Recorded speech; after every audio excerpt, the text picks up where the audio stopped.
Chapter 14. My Pupil. Although I do happen to know how Miss Oldcastle fared that night after I left her, the painful record is not essential to my story. Besides, I have hitherto recorded only those things quorum pars magna or minima, as the case may be, free. There is one exception, old WEIR's story, for the introduction of which my reader cannot yet see the artistic reason. For whether a story be real in fact, or only real in meaning, there must always be an idea, or artistic model in the brain, after which it is fashioned, in the latter case one of invention, in the former case one of choice. In the middle of the following week I was returning from a visit I had paid to Tompkins and his wife, when I met, in the only street of the village, my good and honored friend Dr. Duncan. Of course I saw him often, and I beg my reader to remember that this is no diary, but only a gathering together of some of the more remarkable facts of my history, admitting of being ideally grouped, but this time I recall distinctly because the interview bore upon many things. "Well, Dr. Duncan," I said, busy as usual fighting the devil. "Ah, my dear Mr. Walton," returned the doctor, and a kind word from him went a long way into my heart. "I know what you mean. You fight the devil from the inside, and I fight him from the outside. My chance is a poor one. It would be, perhaps, if you were confined to outside remedies. But what an opportunity your profession gives you of attacking the enemy, from the inside as well. And you have this advantage over us, that no man can say it belongs to your profession to say such things, and therefore disregard them. Ah, Mr. Walton, I have too great a respect for your profession to dare to interfere with it. The doctor in Macbeth, you know, could not minister to a mind diseased, pluck from the memory a rooted sorrow, raise out the written troubles of the brain, and with some sweet oblivious antidote, cleanse the stuffed bosom of that perilous stuff which weighs upon the heart. What a memory you have! But you don't think I can do that any more than you. You know the best medicine to give, anyhow. I wish I always did. But you see we have no theriaca now. Well, we have. For the Lord says, 'Come unto me, and I will give you rest.' There. I told you. That will meet all diseases. Strangely now, there comes into my mind a line of Chaucer, with which I will make a small return for your quotation from Shakespeare. You have mentioned theriaca, and I, without thinking of this line, quoted our Lord's words. Chaucer brings the two together, for the word triacal is merely a corruption of theriaca, the unfailing cure for everything. Christ, which that is to every harm triacal. That is delightful, I thank you. And that is in Chaucer. Yes. In the Man of Law's Tale. Shall I tell you how I was able to quote so correctly from Shakespeare? I have just come from referring to the passage. And I mention that because I want to tell you what made me think of the passage. I had been to see poor Catherine WEIR. I think she is not long for this world. She has a bad cough, and I fear her lungs are going. I am concerned to hear that. I considered her very delicate, and am not surprised. But I do wish, I had got a little hold of her before, that I might be of some use to her now. Is she in immediate danger, do you think? No. I do not think so. But I have no expectation of her recovery. Very likely she will just live through the winter, and die in the spring.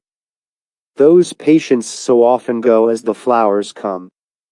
All her coughing, poor woman, will not cleanse her stuffed bosom. The perilous stuff weighs on her heart, as Shakespeare says, as well as on her lungs. Ah, dear. What is it, doctor? that weighs upon her heart.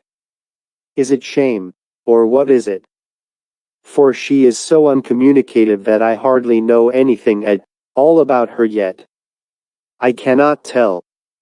She has the faculty of silence. But do not think I complain that she has not made me her confessor.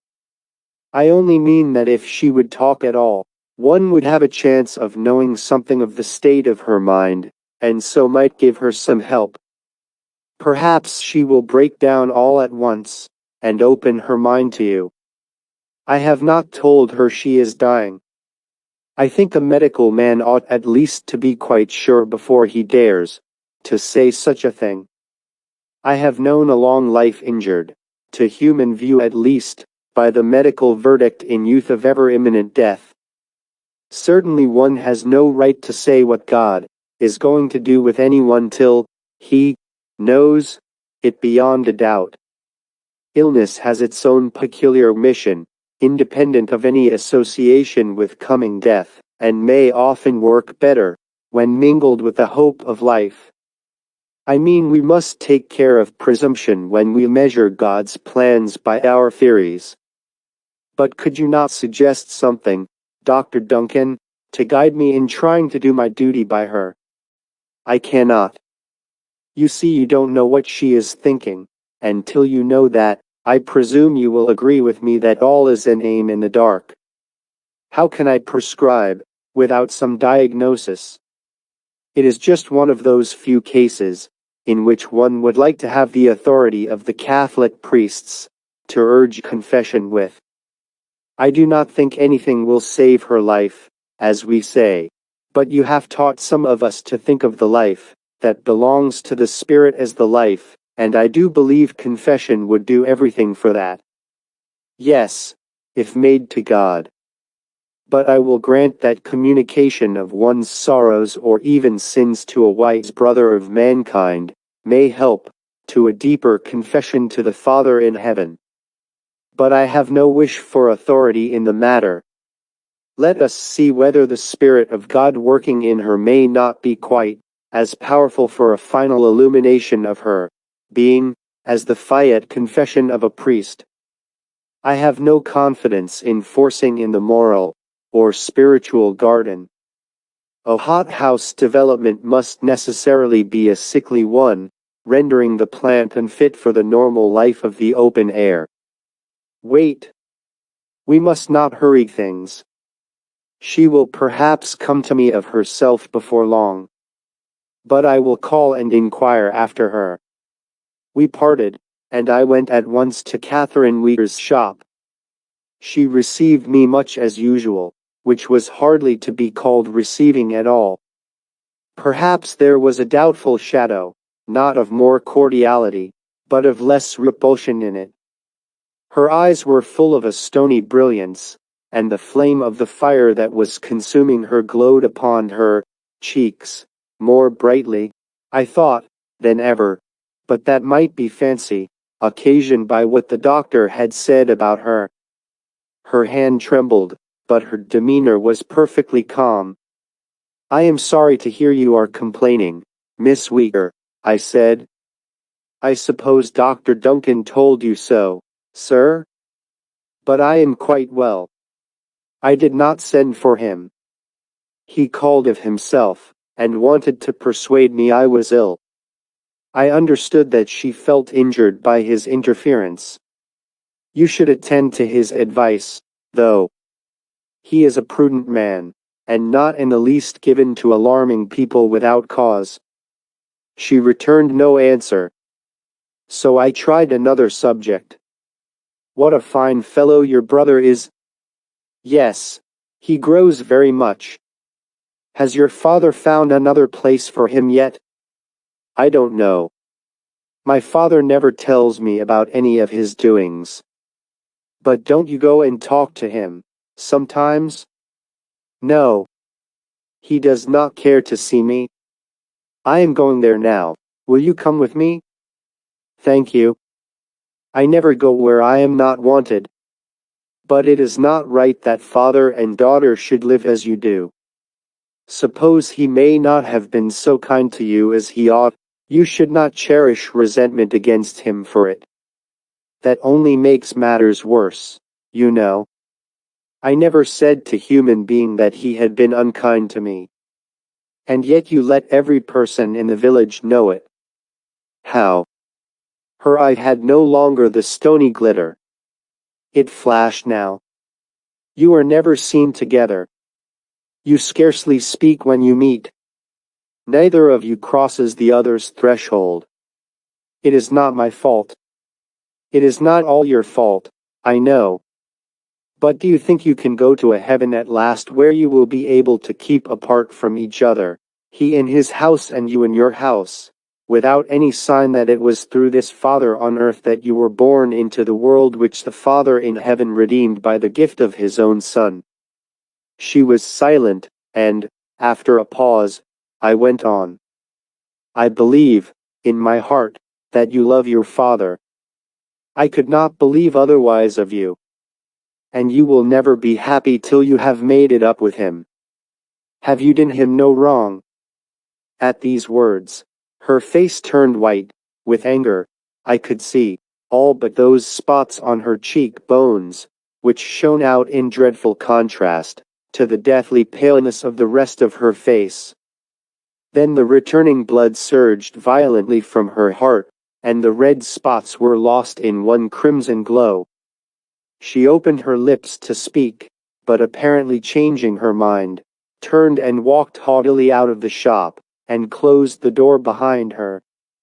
I waited, hoping she would recover herself and return, but, after 10 minutes had passed, I thought it better to go away. As I had told her, I was going to her father's shop. There I was received very differently. There was a certain softness in the manner of the carpenter, which I had not observed before, with the same heartiness in the shake of his hand, which had accompanied my last leave-taking. I had purposely allowed 10 days to elapse before I called again, to give time for the unpleasant feelings associated with my interference to vanish. And now I had something in my mind about young Tom. Have you got anything for your boy yet, Thomas? Not yet, sir. There's time enough. I don't want to part with him just yet. There he is, taking his turn at what's going. Tom. And from the farther end of the large shop, where I had not observed him, now approached young Tom, in a canvas jacket, looking quite like a workman. Well, Tom, I am glad to find you can turn your hand to anything. I must be a stupid, sir, if I couldn't handle my father's tools, returned the lad. I don't know that quite. I am not just prepared to admit it for my own sake. My father is a lawyer, and I never could read a chapter in one of his books, his tools, you know. Perhaps you never tried, sir? Indeed, I did, and no doubt I could have done it if I had made up my mind to it. But I never felt inclined to finish the page. And that reminds me why I called today. Thomas, I know that lad of yours is fond of reading. Can you spare him from his work for an hour or so before breakfast? Tomorrow, sir. Tomorrow, and tomorrow, and tomorrow, I answered, and there's Shakespeare for you. Of course, sir, whatever you wish, said Thomas, with a perplexed look, in which pleasure seemed to long for confirmation, and to be, till that came, afraid to put its native semblance on. I want to give him some direction in his reading. When a man is fond of any tools, and can use them, it is worthwhile showing him how to use them better. Oh, thank you, sir, exclaimed Tom, his face beaming with delight. That is kind of you, sir. Tom, you're a made man, cried the father. So, I went on, if you will let him come to me for an hour every morning, till he gets another place, say from 8 to 9, I will see what I can do for him. Tom's face was as red with delight, as his sisters had been with anger. And I left the shop somewhat consoled for the pain I had given Catherine, which grieved me without making me sorry that I had occasioned it. I had intended to try to do something from the father's side towards a reconciliation with his daughter. But no sooner had I made up my proposal for Tom than I saw I had blocked up my own way towards my more important end. For I could not bear to seem to offer to bribe him, even to allow me to do him good. Nor would he see that it was for his good, and his daughter's, not at first. The first impression would be that I had a professional end to gain, that the reconciling of father and daughter was a sort of parish business of mine, and that I had smoothed the way to it by offering a gift, an intellectual one, true, but not, therefore, the less a gift in the eyes of Thomas, who had a great respect for books. This was just what would irritate such a man, and I resolved to say nothing about it, but bide my time. When Tom came, I asked him if he had read any of Wordsworth. For I always give people what I like myself, because that must be wherein I can best help them. I was anxious, too, to find out what he was capable of. And for this, anything that has more than a surface meaning will do. I had no doubt about the lad's intellect, and now I wanted to see what there was deeper than the intellect in him. He said he had not. He therefore chose one of Wordsworth's sonnets, not one of his best by any means, but suitable for my purpose, the one entitled, Composed During a Storm. This I gave him to read, telling him to let me know when he considered that he had mastered the meaning of it, and sat down to my own studies. I remember I was then reading the Anglo-Saxon Gospels. I think it was fully half an hour before Tom rose, and gently approached my place.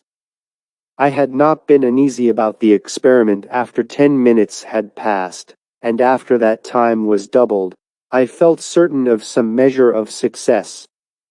This may possibly puzzle my reader, but I will explain. It was clear that Tom did not understand the sonnet at first, and I was not in the least certain that he would come to understand it by any exertion of his intellect, without further experience. But what I was delighted to be made sure of was that Tom at least knew that he did not know. For that is the very next step to knowing. Indeed, it may be said to be a more valuable gift than the other, being of general application, for some quick people will understand many things very easily, but when they come to a thing that is beyond their present reach, will fancy they see a meaning in it, or invent one, or even, which is far worse, pronounce it nonsense, and, indeed, show themselves capable of any device for getting out of the difficulty, except seeing and confessing to themselves that they are not able to understand it. Possibly this sonnet might be beyond Tom now, but, at least, there was great hope that he saw, or believed, that there must be something beyond him in it. I only hoped that he would not fall upon some wrong interpretation, seeing he was brooding over it so long. "Well, Tom," I said, "have you made it out?" "I can't say I have, sir. I'm afraid I'm very stupid, for I've tried hard. I must just ask you to tell me what it means. But I must tell you one thing, sir, every time I read it over, 20 times, I dare say, I thought I was lying on my mother's grave, as I lay that terrible night, and then at the end there you were standing over me and saying, 'Can I do anything to help you?' I was struck with astonishment. For here, in a wonderful manner, I saw the imagination outrunning the intellect, and manifesting to the heart what the brain could not yet understand. It indicated undeveloped gifts of a far higher nature than those belonging to the mere power of understanding alone. For there was a hidden sympathy of the deepest kind between the life experience of the lad, and the embodiment of such life experience, on the part of the poet. But he went on. I am sure, sir, I ought to have been at my prayers, then, but I wasn't, so I didn't deserve you to come. But don't you think God is sometimes better to us than we deserve? He is just everything to us, Tom, and we don't and can't deserve anything. Now I will try to explain the sonnet to you. I had always had an impulse to teach, not for the teaching's sake, for that, regarded as the attempt to fill skulls with knowledge, had always been to me a desolate dreariness, but the moment I saw a sign of hunger, an indication of readiness to receive, I was invariably seized with a kind of passion for giving. I now proceeded to explain the sonnet. Having done so, nearly as well as I could, Tom said, It is very strange, sir, but now that I have heard you say what the poem means, I feel as if I had known it all the time, though I could not say it. Here at least was no common mind. The reader will not be surprised to hear that the hour before breakfast extended into 2 hours, after breakfast, as well. Nor did this take up too much of my time, for the lad was capable of doing a great deal for himself, under the sense of help at hand. His father, so far from making any objection to the arrangement, was delighted with it. Nor do I believe that the lad did less work in the shop for it. I learned that he worked regularly till 8 o'clock every night. Now the good of the arrangement was this. I had the lad fresh in the morning, clear-headed, with no mists from the valley of labor to cloud the heights of understanding. From the exercise of the mind it was a pleasant and relieving change to turn to bodily exertion. I am certain that he both thought and worked better, because he both thought and worked. Every literary man ought to be mechanical, to use a Shakespearean word, as well. But it would have been quite a different matter, if he had come to me after the labor of the day. He would not then have been able to think nearly so well. But labor, sleep, thought, labor again, seems to me to be the right order with those who, earning their bread by the sweat of the brow, would yet remember that men shall not live by bread alone. Were it possible that our mechanics could attend the institutions called by their name in the morning instead of the evening, perhaps we should not find them so ready to degenerate into places of mere amusement. I am not objecting to the amusement, only to cease to educate in order to amuse is to degenerate.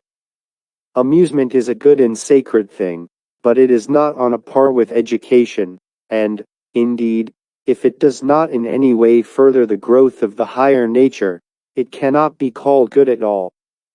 Having exercised him in the analysis of some of the best portions of our home literature, I mean helped him to take them to pieces, that, putting them together again, he might see what kind of things they were, for who could understand a new machine, or find out what it was meant for, without either actually or in his mind taking it to pieces? Which pieces, however, let me remind my reader, are utterly useless, except in their relation to the whole. I resolved to try something fresh with him.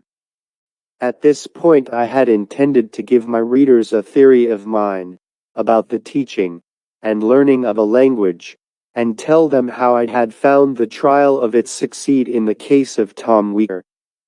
But I think this would be too much of a digression from the course of my narrative, and would, besides, be interesting to those only who had given a good deal of thought to subjects belonging to education.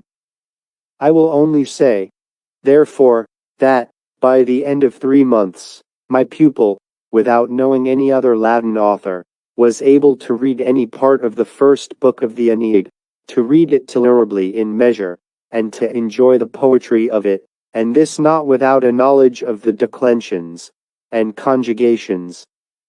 As to the syntax, I made the sentences themselves teach him that.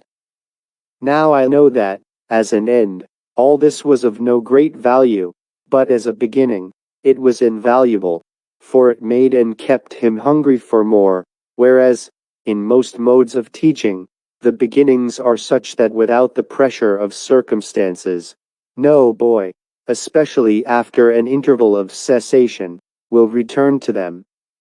Such is not nature's mode, for the beginnings with her are as pleasant as the fruition, and that without being less thorough than they can be.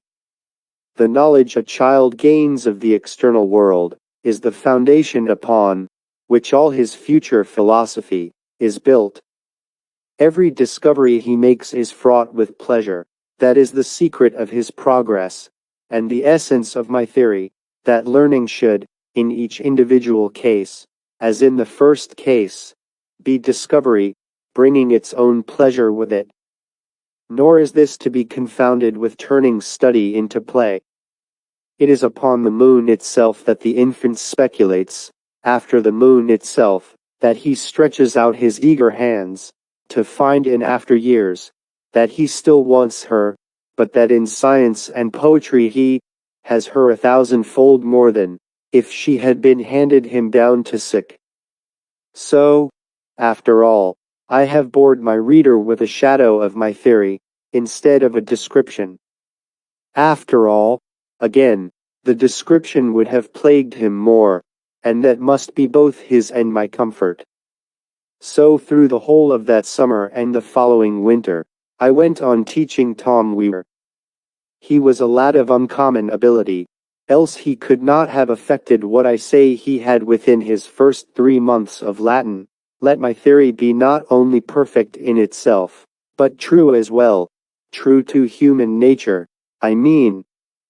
And his father, though his own book learning was but small, had enough of insight to perceive that his son was something out of the common, and that any possible advantage he might lose, by remaining in Marshmallows, was considerably more than counterbalanced by the instruction he got from the vicar. Hence, I believe, it was that not a word was said about another situation for Tom. And I was glad of it, for it seemed to me that the lad had abilities equal to any profession whatever. Chapter 15. Dr. Duncan's Story. On the next Sunday but one, which was surprising to me when I considered the manner of our last parting, Catherine WEIR was in church, for the second time since I had come to the place. As it happened, only as Spencer says, it chanced, eternal God that chance did guide. And why I say this, will appear afterwards. I had, in preaching upon, that is, in endeavoring to enforce the Lord's Prayer, by making them think about the meaning of the words they were so familiar with, come to the petition. Forgive us our debts, as we forgive our debtors, with which I naturally connected the words of our Lord that follow. For if you forgive men their trespasses, your heavenly Father will also forgive you.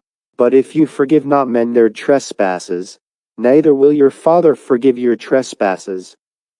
I need not tell my reader more of what I said about this, than that I tried to show that even were it possible with God to forgive an unforgiving man, the man himself would not be able to believe for a moment that God did forgive him, and therefore could get no comfort or help or joy of any kind from the forgiveness. So essentially does hatred, or revenge, or contempt, or anything that separates us from man, separate us from God too. To the loving soul alone does the Father reveal himself, for love alone can understand him. It is the peacemakers who are his children. This I said, thinking of no one more than another of my audience.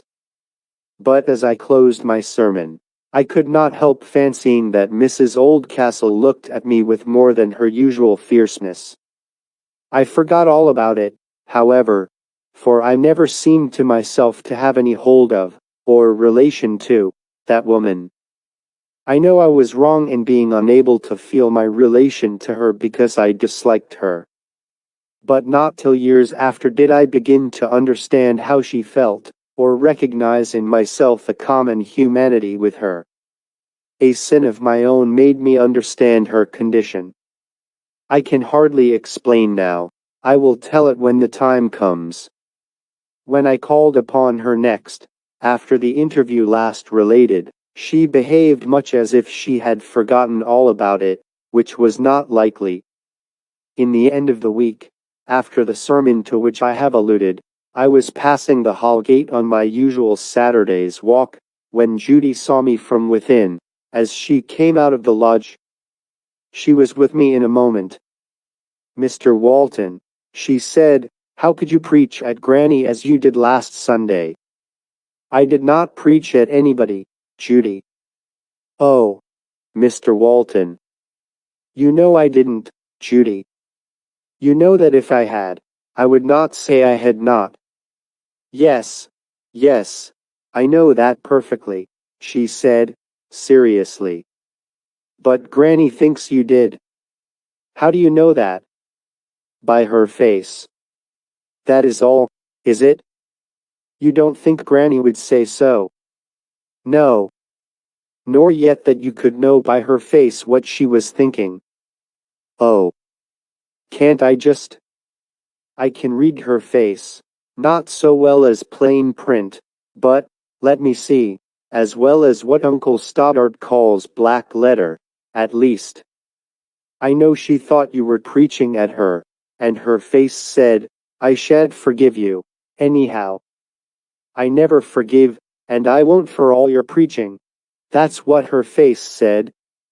"I am sure she would not say so, Judy," I said, really not knowing what to say. "Oh, no, she would not say so. She would say, 'I always forgive, but I never forget.' That's a favorite saying of hers."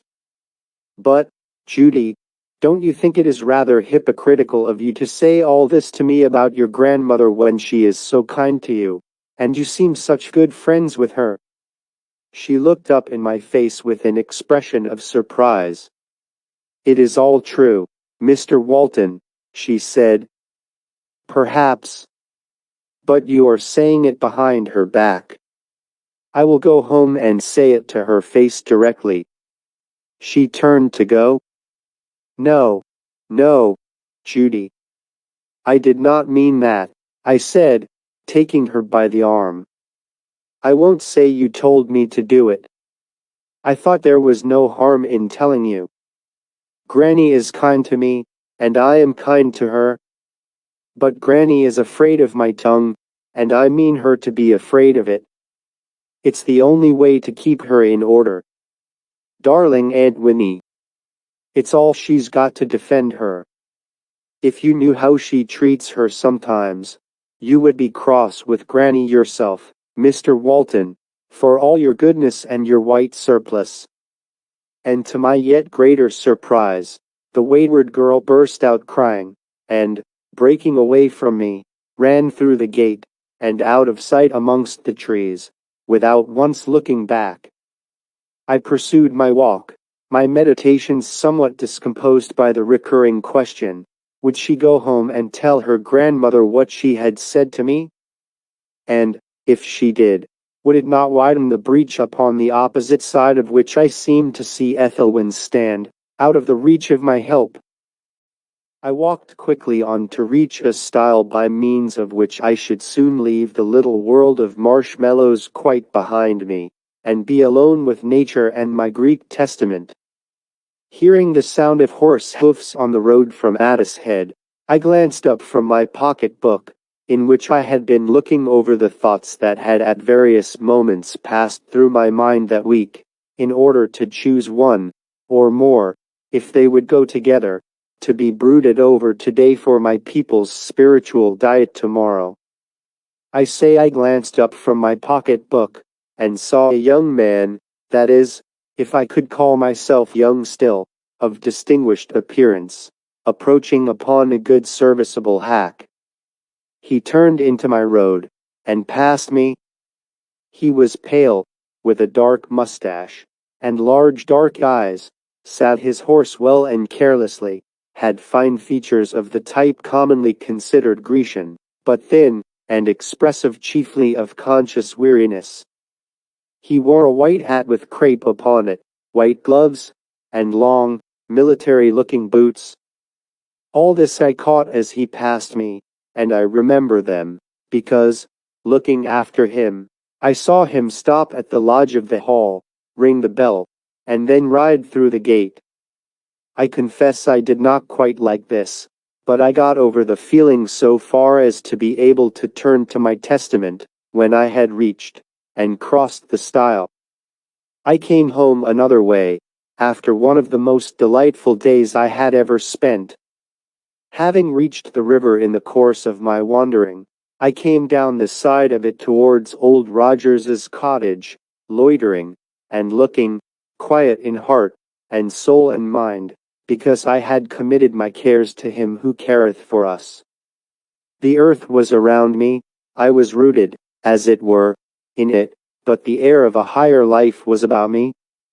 I was swayed to and from by the motions of a spiritual power, feelings and desires, and hopes passed through me, passed away, and returned, and still my head rose into the truth, and the will of God was the regnant sunlight upon it. I might change my place and condition, new feelings might come forth, and old feelings retire into the lonely corners of my being, but still my heart should be glad and strong in the one changeless thing, in the truth that makes free. Still my head should rise into the sunlight of God, and I should know that because he lived I should live also, and because he was true I should remain true also. Nor should any change pass upon me, that should make me mourn the decadence of humanity. And then I found that I was gazing over the stump of an old pollard, on which I was leaning, down on a great bed of white water lilies, that lay in the broad slow river, here broader and slower than in most places. The slanting yellow sunlight shone through the water down to the very roots anchored in the soil, and the water swathed their stems with coolness, and freshness, and a universal sense, I doubt not, of watery presence and nurture. And there on their lovely heads, as they lay on the pillow of the water, shone the life-giving light of the summer sun, filling all the spaces between their outspread petals of living silver with its sea of radiance, and making them gleam with the whiteness, which was born of them, and the sun. And then came a hand on my shoulder, and, turning, I saw the great head, and the white smock of my old friend Rogers, and I was glad that he loved me enough not to be afraid of the parson, and the gentleman. "I've found it, sir, I do think," he said, his brown furrowed old face shining with a yet lovelier light than that which shone from the blossoms of the water lilies, though, after what I had been thinking about them, it was no wonder that they seemed both to mean the same thing, both to shine in the light of his countenance. "Found what, old Rogers?" I returned, raising myself, and laying my hand in return on his shoulder. Why, he was displeased with the disciples for not knowing what he meant about the leaven of the Pharisees, I interrupted. Yes, yes, of course. Tell me then. I will try, sir. It was all dark to me for days. For it appeared to me very natural that, seeing they had no bread in the locker, and hearing tell of leaven which they weren't to eat, they should think it had somewhat to do with their having none of any sort. But he didn't seem to think it was right of them to fall into the blunder. For why then? A man can't be always right. He may be like myself, a foremast man with no schooling, but what the winds and the waves puts into him, and I'm thinking those fishermen the Lord took to so much were something that sort. How could they help it? I said to myself, sir. And from that I came to ask myself, could they have helped it? If they couldn't, he wouldn't have been vexed with them. Mayhap they ought to ha' been able to help it. And all at once, sir, this morning, it came to me. I don't know how, but it was give to me, anyhow. And I flung down my rake, and I ran into the old woman, but she wasn't in the way, and so I went back to my work again. But when I saw you, sir, a reading upon the lilies o' the field, leastways, the lilies o' the water. I couldn't help running out to tell you. Isn't it a satisfaction, sir, when your dead reckoning runs you right in betwixt the cheeks of the harbor? I see it all now. Well, I want to know, Old Rogers. I'm not so old as you, and so I may live longer, and every time I read that passage, I should like to be able to say to myself, Old Rogers gave me this. I only hope I'm right, sir. It was just this, their heads was full of their dinner because they didn't know where it was to come from. But they ought to have known where it always come from. If their hearts had been full of the dinner he gave the 5,000 hungry men, and women and children, they wouldn't have been uncomfortable about not having a loaf. And so they wouldn't have been set upon the wrong tack, when he spoke about the leaven of the Pharisees and Sadducees, and they would have known in a moment what he meant. And if I hadn't been to much of the same sort, I wouldn't have started saying it was but reasonable to be in the doldrums because they were at sea with no biscuit in the locker. You're right, you must be right, Old Rogers. It's as plain as possible, I cried, rejoiced at the old man's insight. Thank you. I'll preach about it tomorrow. I thought I had got my sermon in Foxborough Wood, but I was mistaken. You had got it. But I was mistaken again. I had not got my sermon yet. I walked with him to his cottage and left him, after a greeting with the old woman. Passing then through the village, and seeing by the light of her candle the form of Catherine Weir behind her counter, I went in. I thought Old Rogers's tobacco must be nearly gone, and I might safely buy some more. Catherine's manner was much the same as usual. But as she was waiting my purchase, she broke out all at once. It's no use your preaching at me, Mr. Walton. I will not forgive. I will do anything but forgive. And it's no use. It is not I that say it, Catherine. It is the Lord himself. I saw no great use in protesting my innocence, yet I thought it better to it. And I was not preaching at you. I was preaching to you, as much as to anyone there, and no more. Of this she took no notice, and I resumed. Just think of what he says, not what I say. I can't help it. If he won't forgive me, I must go without it. I can't forgive. I saw that good and evil were fighting in her, and felt that no words of mine could be of further avail, at the moment. The words of our Lord had laid hold of her. That was enough for this time. Nor dared I ask her any questions. I had the feeling that it would hurt, not help. All I could venture to say was, I won't trouble you with talk, Catherine.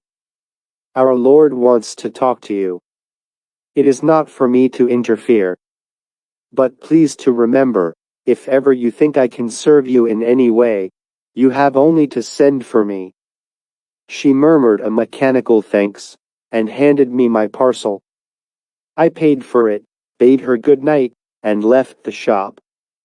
O Lord, I said in my heart, as I walked away, what a labor thou hast with us all. Shall we ever, some day, be all, and quite, good like thee? Help me. Fill me with thy light, that my work may all go to bring about the gladness of thy kingdom, the holy household of us brothers and sisters, all thy children. And now I found that I wanted very much to see my friend Dr. Duncan. He received me with his stately cordiality, and a smile that went farther than all his words of greeting. Come now, Mr. Walton, I am just going to sit down to my dinner, and you must join me. I think there will be enough for us both. There is, I believe, a chicken apiece for us, and we can make up with cheese, and a glass of, would you believe it, My own father's port. He was fond of port, the old man, though I never saw him with one glass more aboard than the registered tonnage. He always set light on the water. Ah, dear me. I'm old myself now. But what am I to do with Mrs. Pearson? I said. There's some chef d'oeuvre of hers waiting for me by this time. She always treats me particularly well on Saturdays and Sundays. Ah. Then, you must not stop with me. You will fare better at home. But I should much prefer stopping with you. Couldn't you send a message for me? To be sure. My boy will run with it at once.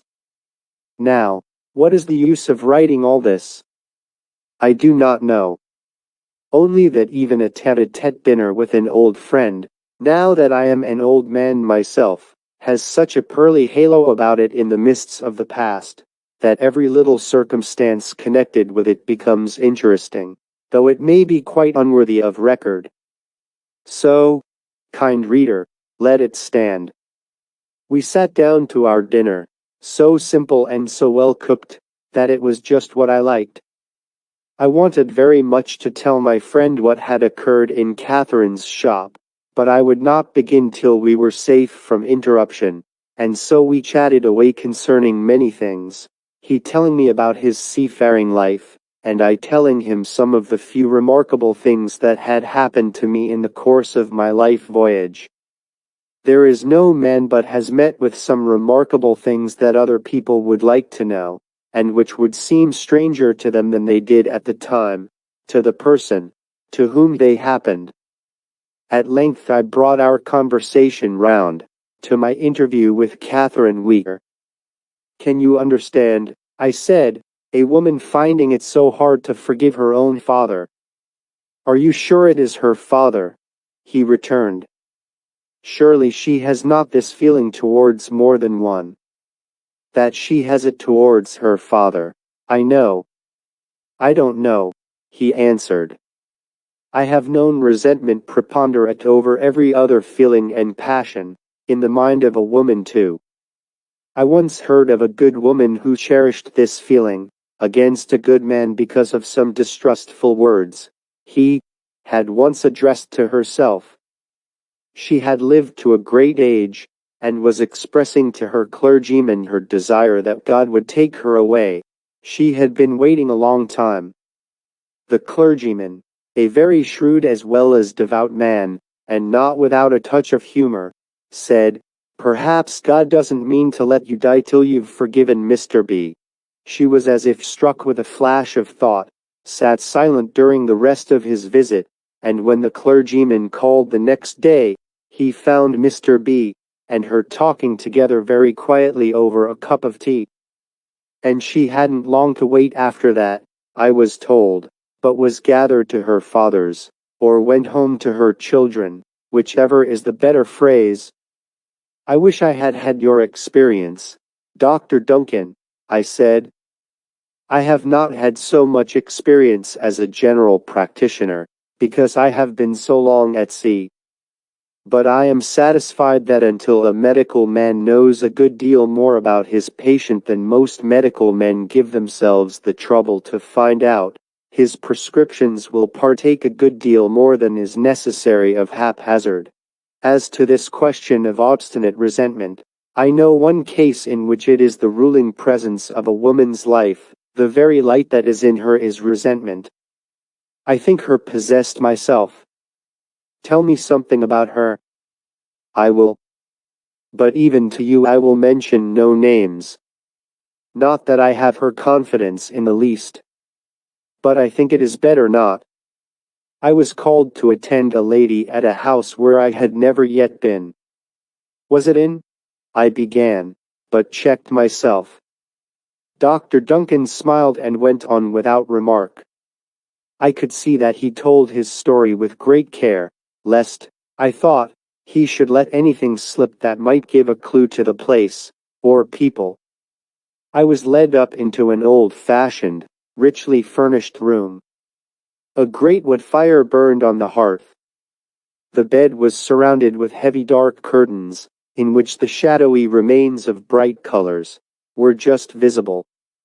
In the bed lay one of the loveliest young creatures I had ever seen, and, one on each side, stood two of the most dreadful-looking women I had ever beheld. Still as death, while I examined my patient, they stood, with moveless faces, one as white as the other. Only the eyes of both of them were alive. One was evidently mistress, and the other servant. The latter looked more self-contained than the former, but less determined, and possibly more cruel. That both could be unkind at least, was plain enough. There was trouble and signs of inward conflict in the eyes of the mistress. The maid gave no sign of any inside to her at all, but stood watching her mistress. A child's toy was lying in a corner of the room. I may here interrupt my friend's story to tell my reader that I may be mingling some of my own conclusions with what the good man told me of his, for he will see well enough already that I had in a moment attached his description to persons I knew, and, as it turned out, correctly, though I could not be certain about it till the story had advanced a little beyond this early stage of its progress. I found the lady very weak and very feverish, a quick feeble pulse, now bounding, and now intermitting, and a restlessness in her eye, which I felt contained the secret of her disorder. She kept glancing, as if involuntarily, towards the door, which would not open for all her looking, and I heard her once murmur to herself, for I was still quick of hearing then, "He won't come." Perhaps I only saw her lips move to those words, I cannot be sure, but I am certain she said them in her heart. I prescribed for her as far as I could venture, but begged a word with her mother. She went with me into an adjoining room. "The lady is longing for something," I said, not wishing to be so definite as I could have been. The mother made no reply. I saw her lips shut yet closer than before. "She is your daughter, is she not?"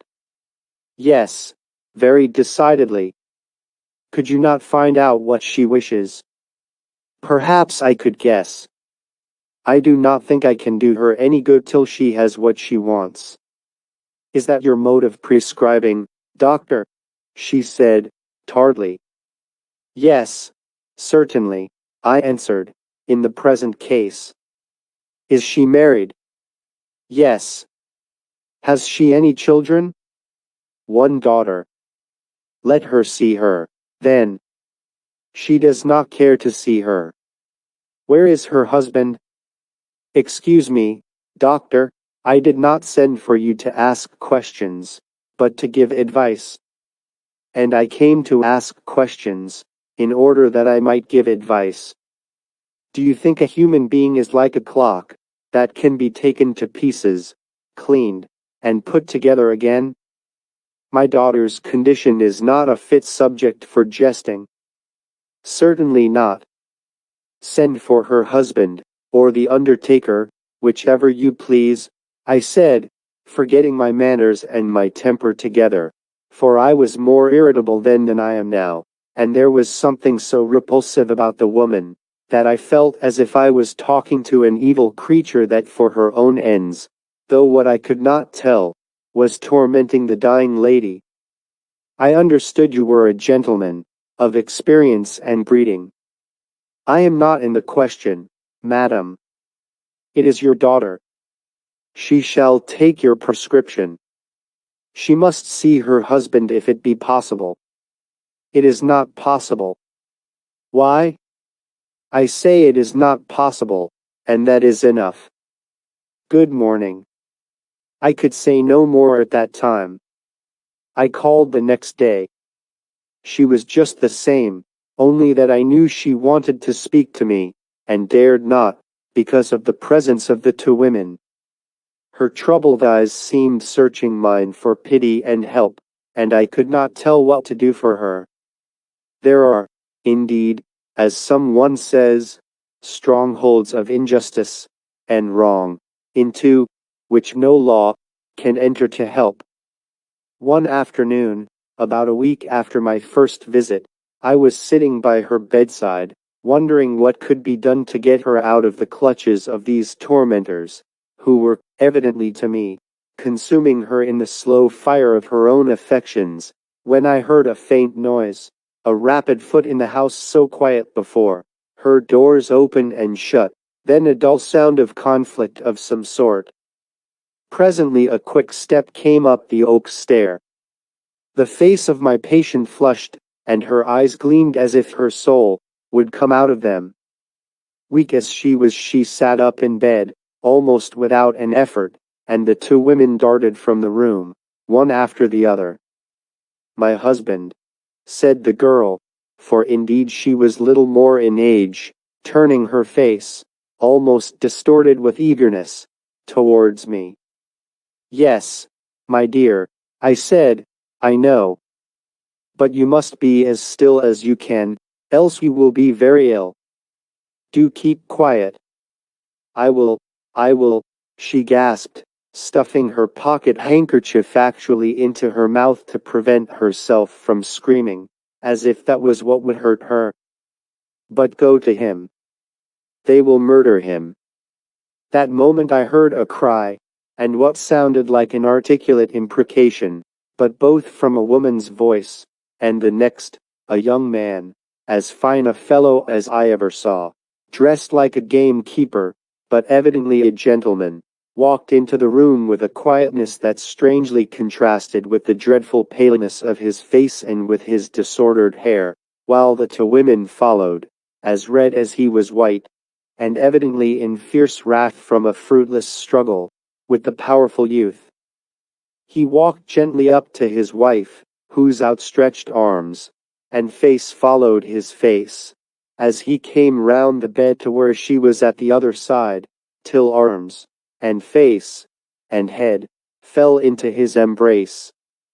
I had gone to the mother. "Let us have no scene now," I said, "or her blood will be on your head." She took no notice of what I said, but stood silently glaring, not gazing, at the pair.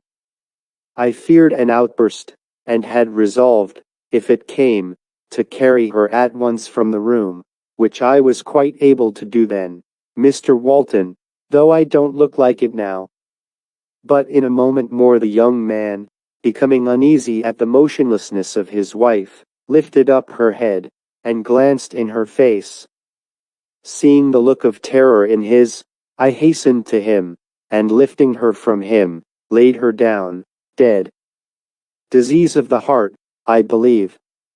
The mother burst into a shriek, not of horror, or grief, or remorse, but of deadly hatred. "Look at your work," she cried to him, as he stood gazing in stupor on the face of the girl. "You said she was yours, not mine. Take her. You may have her now. You have killed her.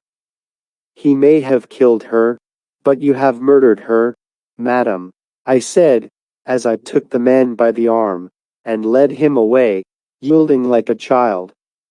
But the moment I got him out of the house, he gave a groan, and, breaking away from me, rushed down a road leading from the back of the house towards the home farm. I followed, but he had disappeared. I went on, but before I could reach the farm, I heard the gallop of a horse, and saw him tearing away at full speed along the London road. I never heard more of him, or of the story. Some women can be secret enough, I assure you. I need not follow the rest of our conversation. I could hardly doubt whose was the story I had heard. It threw a light upon several things about which I had been perplexed. What a horror of darkness seemed to hang over that family! What deeds of wickedness! But the reason was clear. The horror came from within. Selfishness and fierceness of temper were its source. No unhappy doom. The worship of one's own will fumes out around the being an atmosphere of evil, an altogether abnormal condition of the moral firmament, out of which will break the very flames of hell. The consciousness of birth and of breeding, instead of stirring up to deeds of gentleness and high emprise, becomes then but an incentive to violence and cruelty, and things which seem as if they could not happen in a civilized country and a polished age, are proved as possible as ever where the heart is unloving, the feelings unrefined, self the center, and God nowhere in the man or woman's vision. The terrible things that one reads in old histories, or in modern newspapers, were done by human beings, not by demons. I did not let my friend know that I knew all that he concealed, but I may as well tell my reader now, what I could not have told him then. I know all the story now, and, as no better place will come, as far as I can see, I will tell it at once, and briefly. Dorothy, a wonderful name, the gift of God, to be so treated, faring in this, however, like many other of God's gifts. Dorothy Oldcastle was the eldest daughter of Jeremy and Sybil Oldcastle, and the sister therefore of Ethelwyn.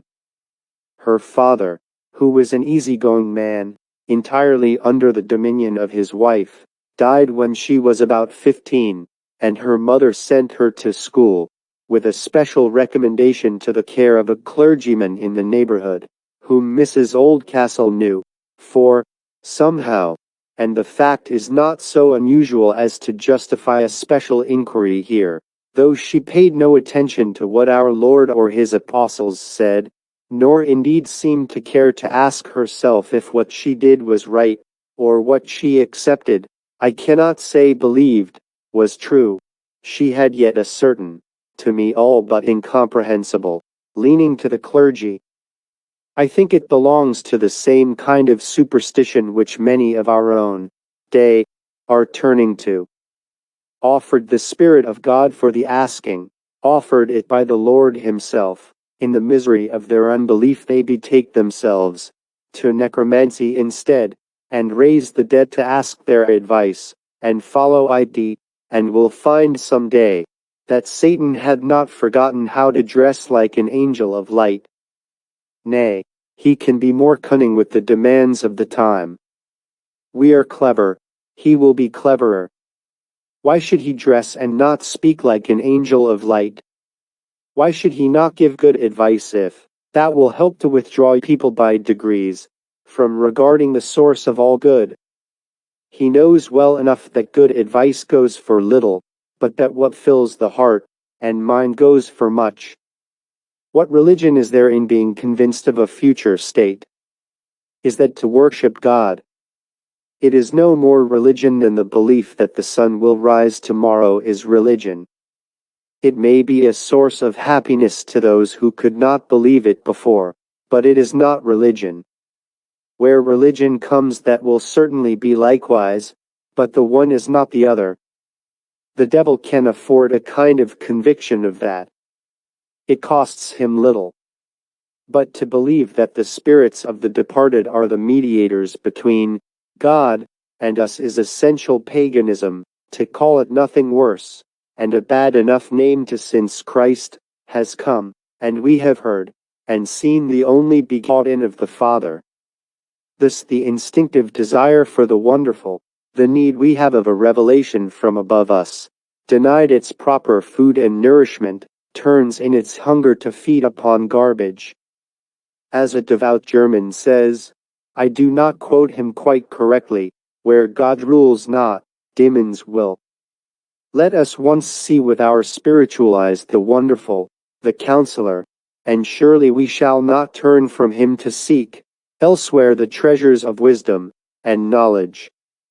Those who sympathize with my feeling in regard to this form of the materialism of our day will forgive this divergence. I submit to the artistic blame of such as do not, and return to my story. Dorothy was there 3 or 4 years. I said I would be brief. She and the clergyman's son fell in love with each other. The mother heard of it, and sent for her home. She had other views for her. Of course, in such eyes, a daughter's fancy was, irrespective of its object altogether, a thing to be sneered at. But she found, to her fierce disdain, that she had not been able to keep all her beloved obstinacy to herself. She had transmitted a portion of it to her daughter, but in her it was combined with noble qualities, and, ceasing to be the evil thing it was in her mother, became an honorable firmness, rendering her able to withstand her mother's stormy importunities. This nature had begun to right herself, the right in the daughter turning to meet, and defy, the wrong in the mother, and that in the same strength of character, which the mother had misused for evil, and selfish ends. And thus the bad breed was broken. She was and would be true to her lover. The consequent scenes were dreadful. The spirit but not the will of the girl, was all but broken. She felt that she could not sustain the strife long. By some means, unknown to my informant, her lover contrived to communicate with her. He had, through means of relations who had great influence with government, procured a good appointment in India, whither he must sail within a month. The end was that she left her mother's house. Mr. Gladwin was waiting for her near, and conducted her to his father's, who had constantly refused to aid Mrs. Oldcastle by interfering in the matter. They were married next day by the clergyman of a neighboring parish, but almost immediately she was taken so ill, that it was impossible for her to accompany her husband, and she was compelled to remain behind at the rectory, hoping to join him the following year. Before the time arrived, she gave birth to my little friend Judy, and her departure was again delayed by a return of her old complaint, probably the early stages of the disease of which she died. Then, just as she was about to set sail for India, news arrived that Mr. Gladwin had had a sunstroke, and would have leave of absence, and come home, as soon as he was able to be moved, so that instead of going out to join him, she must wait for him where she was. His mother had been dead for some time. His father, an elderly man of indolent habits, was found dead in his chair one Sunday morning, soon after the news had arrived of the illness of his son, to whom he was deeply attached. And so the poor young creature was left alone with her child, without money, and in weak health. The old man left nothing behind him, but his furniture, and books. And nothing could be done in arranging his affairs, till the arrival of his son, of whom the last accounts had been that he was slowly recovering. In the meantime his wife was in want of money, without a friend to whom she could apply. I presume that one of the few parishioners who visited at the rectory had written to acquaint Mrs. Oldcastle with the condition in which her daughter was left, for, influenced by motives of which I dare not take upon me to conjecture an analysis, she wrote, offering her daughter all that she required in her old home. Whether she foreintended her following conduct, or old habit returned with the return of her daughter, I cannot tell, but she had not been more than a few days in the house before she began to tyrannize over her, as in old times, and although Mrs. Gladwin's health, now always weak, was evidently failing in consequence, she either did not see the cause, or could not restrain her evil impulses. At length the news arrived of Mr. Gladwin's departure for home. Perhaps then for the first time the temptation entered her mind, to take her revenge upon him, by making her daughter's illness a pretext for refusing him admission to her presence. She told her she should not see him till she was better, for that it would make her worse, persisted in her resolution after his arrival, and effected, by the help of Sarah, that he should not gain admittance to the house, keeping all the doors locked except one. It was only by the connivance of Ethelwyn, then a girl about 15, that he was admitted by the underground way, of which she unlocked the upper door for his entrance. She had then guided him as far as she dared, and directed him the rest of the way to his wife's room. My reader will now understand how it came about in the process of writing these my recollections, that I have given such a long chapter chiefly to that one evening spent with my good friend, Dr. Duncan, for he will see, as I have said, that what he told me opened up a good deal to me. I had very little time for the privacy of the church, that night. Dark as it was, however, I went in before I went home. I had the key of the vestry door always in my pocket. I groped my way into the pulpit, and sat down in the darkness, and thought. Nor did my personal interest in Dr. Duncan's story make me forget poor Catherine Weir, and the terrible sore in her heart, the sore of unforgivingness. And I saw that of herself she would not, could not, forgive to all eternity, that all the pains of hell could not make her forgive, for that it was a divine glory to forgive, and must come from God.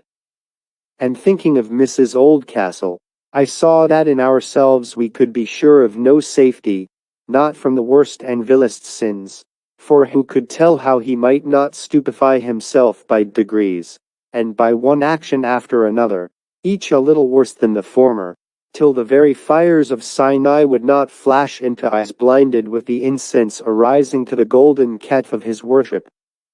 A man may come to worship a devil without knowing it, only by being filled with a higher spirit than our own, which, having caused our spirits, is one with our spirits, and is in them the present life principle. Are we or can we be safe from this eternal death of our being? This spirit was fighting the evil spirit in Catherine Weir. How was I to urge her to give ear to the good?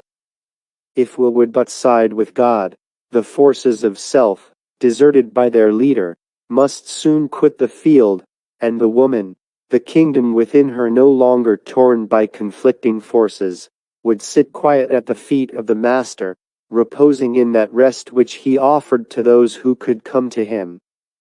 Might she not be roused to utter one feeble cry, to God for help? That would be one step towards the forgiveness of others. To ask something for herself would be a great advance, in such a proud nature as hers. And to ask good-heartedly is the very next step, to giving good-heartedly. Many thoughts such as these passed through my mind, chiefly associated with her. For I could not think how to think about Mrs. Oldcastle yet. And the old church gloomed about me, all the time. And I kept lifting up my heart to the God, who had cared to make me, and then drew me to be a preacher to my fellows, and had surely something to give me to say to them, for did he not choose so to work by the foolishness of preaching? Might not my humble ignorance work his will, though my wrath could not work his righteousness? And I descended from the pulpit thinking with myself, let him do as he will. Here I am. I will say what I see, let him make it good. And the next morning, I spoke about the words of our Lord. If you then, being evil, know how to give good gifts to your children, how much more shall your heavenly Father give the Holy Spirit to them that ask him? And I'll look to see. And there Catherine Weir sat, looking me in the face. There likewise sat Mrs. Oldcastle, looking me in the face too. And Judy sat there, also looking me in the face, as serious as men could wish grown women to look. Chapter 16. The Organ. One little matter I forgot to mention as having been talked about between Dr. Duncan and myself, that same evening. I happened to refer to old Rogers. What a fine old fellow that is, said Dr. Duncan. Indeed he is, I answered. He is a great comfort and help to me. I don't think anybody but myself has an idea what there is in that old man. The people in the village don't quite like him, though, I find. He is too ready to be down upon them when he sees things going amiss. The fact is, they are afraid of him. Something as the Jews were afraid of John the Baptist, because he was an honest man, and spoke not merely his own mind, but the mind of God in it. Just so. I believe you're quite right.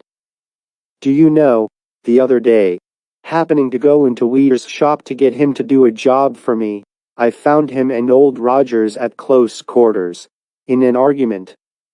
I could not well understand the drift of it, not having been present at the beginning, but I soon saw that, keen as WEIR was, and far surpassing Rogers in correctness of speech, and precision as well, the old sailor carried to heavy metal for the carpenter. It evidently annoyed WEIR, but such was the good humor of Rogers, that he could not, for very shame, lose his temper, the old man's smile again, and again compelling a response on the thin cheeks of the other. I know how he would talk exactly, I returned. He has a kind of loving banter with him, if you will allow me the expression, that is irresistible to any man with a heart in his bosom. I am very glad to hear there is anything like communion begun between them. WEIR will get good from him. My man of all work is going to leave me. I wonder if the old man would take his place? I do not know whether he is fit for it. But of one thing you may be sure, if old Rogers does not honestly believe he is fit for it, he will not take it. And he will tell you why, too. Of that, however, I think I may be a better judge than he.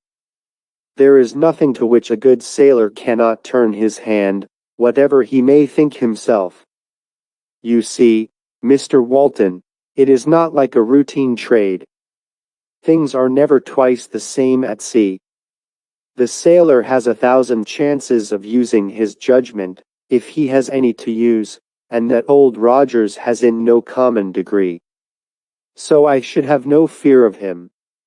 If he won't let me steer him, you must put your hand to the tiller for me. I will do what I can, I answered, for nothing would please me more than to see him in your service. It would be much better for him, and his wife too, than living by uncertain jobs as he does now. The result of it all was, that old Rogers consented to try for a month, but when the end of the month came, nothing was said on either side, and the old man remained. And I could see several little new comforts about the cottage, in consequence of the regularity of his wages. Now I must report another occurrence in regular sequence. To my surprise, and, I must confess, not a little to my discomposure, when I rose in the reading desk on the day after this dinner with Dr. Duncan, I saw that the hall pew was full. Miss Oldcastle was there for the first time, and, by her side, the gentleman whom the day before I had encountered on horseback. He sat carelessly, easily, contentedly, indifferently, for, although I never that morning looked up from my prayer book, except involuntarily in the changes of posture, I could not help seeing that he was always behind the rest of the congregation, as if he had no idea of what was coming next, or did not care to conform. Gladly would I, that day, have shunned the necessity of preaching that was laid upon me. But, I said to myself, shall the work given me to do fail because of the perturbation of my spirit? No harm is done, though I suffer, but much harm if one tone fails of its force because I suffer. He therefore prayed God to help me, and feeling the right, because I felt the need, of looking to him for aid, I cast my care upon him, kept my thoughts strenuously away from that which discomposed me, and never turned my eyes towards the hall pew, from the moment I entered the pulpit. And partly, I presume, from the freedom given by the sense of irresponsibility for the result, I being weak and God strong, I preached, I think, a better sermon than I had ever preached before. But when I got into the vestry I found that I could scarcely stand for trembling, and I must have looked ill, for when my attendant came in he got me a glass of wine without even asking me if I would have it, although it was not my custom to take any there. But there was one of my congregation that morning who suffered more than I did from the presence of one of those who filled the hall pew. I recovered in a few moments from my weakness, but, altogether disinclined to face any of my congregation, went out at my vestry door, and home through the shrubbery, a path I seldom used, because it had a separatist look about it. When I got to my study, I threw myself on a couch, and fell fast asleep. How often in trouble have I had to thank God for sleep, as for one of his best gifts. And how often when I have awaked refreshed and calm, have I thought of poor Sir Philip Sidney, who, dying slowly and patiently in the prime of life and health, was sorely troubled in his mind to know how he had offended God, because, having prayed earnestly for sleep, no sleep came in answer to his cry. I woke just in time for my afternoon service, and the inward peace in which I found my heart was to myself a marvel and a delight. I felt almost as if I was walking in a blessed dream come from a world of serener air than this of ours. I found, after I was already in the reading desk, that I was a few minutes early, and while, with bowed head, I was simply living in the consciousness of the presence of a supreme quiet, the first low notes of the organ broke upon my stillness with the sense of a deeper delight. Never before had I felt, as I felt that afternoon, the triumph of contemplation in Handel's rendering of I know that my Redeemer lives. And I felt how through it all ran a cold silvery quiver of sadness, like the light in the east after the sun is gone down, which would have been pain, but for the golden glow of the west, which looks after the light of the world with a patient waiting. Before the music ceased, it had crossed my mind that I had never before heard that organ utter itself in the language of Handel. But I had no time to think more about it just then, for I rose to read the words of our Lord, "I will arise and go to my Father." There was no one in the hall pew. Indeed, it was a rare occurrence if any one was there in the afternoon. But for all the quietness of my mind during that evening's service, I felt ill before I went to bed, and awoke in the morning with a headache, which increased along with other signs of perturbation of the system, until I thought it better to send for Dr. Duncan. I have not yet got so imbecile as to suppose that a history of the following 6 weeks would be interesting to my readers, for during so long did I suffer from low fever, and more weeks passed during which I was unable to meet my flock. Thanks to the care of Mr. Brownrigg, a clever young man in priest's orders, who was living at Adishead while waiting for a curacy, kindly undertook my duty for me, and thus relieved me from all anxiety about supplying my place. Chapter 17. The Church Rate. But I cannot express equal satisfaction in regard to everything that Mr. Brownrigg took upon his own responsibility, as my reader will see. He, and another farmer, his neighbor, had been so often re-elected churchwardens, that at last they seemed to have gained a prescriptive right to the office, and the form of election fell into disuse, so much so, that after Mr. Summer's death, which took place some year and a half before I became vicar of Marshmallows, Mr. Brownrigg continued to exercise the duty in his own single person, and nothing had as yet been said about the election of a colleague. So little seemed to fall to the duty of the churchwarden, that I regarded the neglect as a trifle, and was remiss in setting it right. I had, therefore, to suffer, as was just. Indeed, Mr. Brownrigg was not the man to have power in his hands unchecked. I had so far recovered that I was able to rise about noon and go into my study, though I was very weak, and had not yet been out, when one morning Mrs. Pearson came into the room and said, "Please, sir, here's young Thomas Weir in a great way about something, and insisting upon seeing you, if you possibly can." I had as yet seen very few of my friends, except the doctor, and those only for 2 or 3 minutes, but although I did not feel very fit for seeing anybody just then, I could not but yield to his desire, confident there must be a good reason for it, and so told Mrs. Pearson to show him in. "Oh, sir, I know you would be vexed if you hadn't been told," he exclaimed, "and I am sure you will not be angry with me for troubling you." "What is the matter, Tom?" I said. "I assure you I shall not be angry with you. There's Farmer Brownrigg, at this very moment, taking away Mr. Templeton's table, because he won't pay the church rate." "What church rate?" I cried, starting up from the sofa. "I never heard of a church rate." Now, before I go farther, it is necessary to explain some things. One day before I was taken ill, I had had a little talk with Mr. Brownrigg about some repairs of the church which were necessary, and must be done before another winter. I confess I was rather pleased, for I wanted my people to feel that the church was their property, and that it was their privilege, if they could regard it as a blessing to have the church, to keep it in decent order and repair. So I said, in a by-the-by way, to my churchwarden, "We must call a vestry before long, and have this looked to." Now my predecessor had left everything of the kind to his churchwardens, and the inhabitants from their side had likewise left the whole affair to the churchwardens.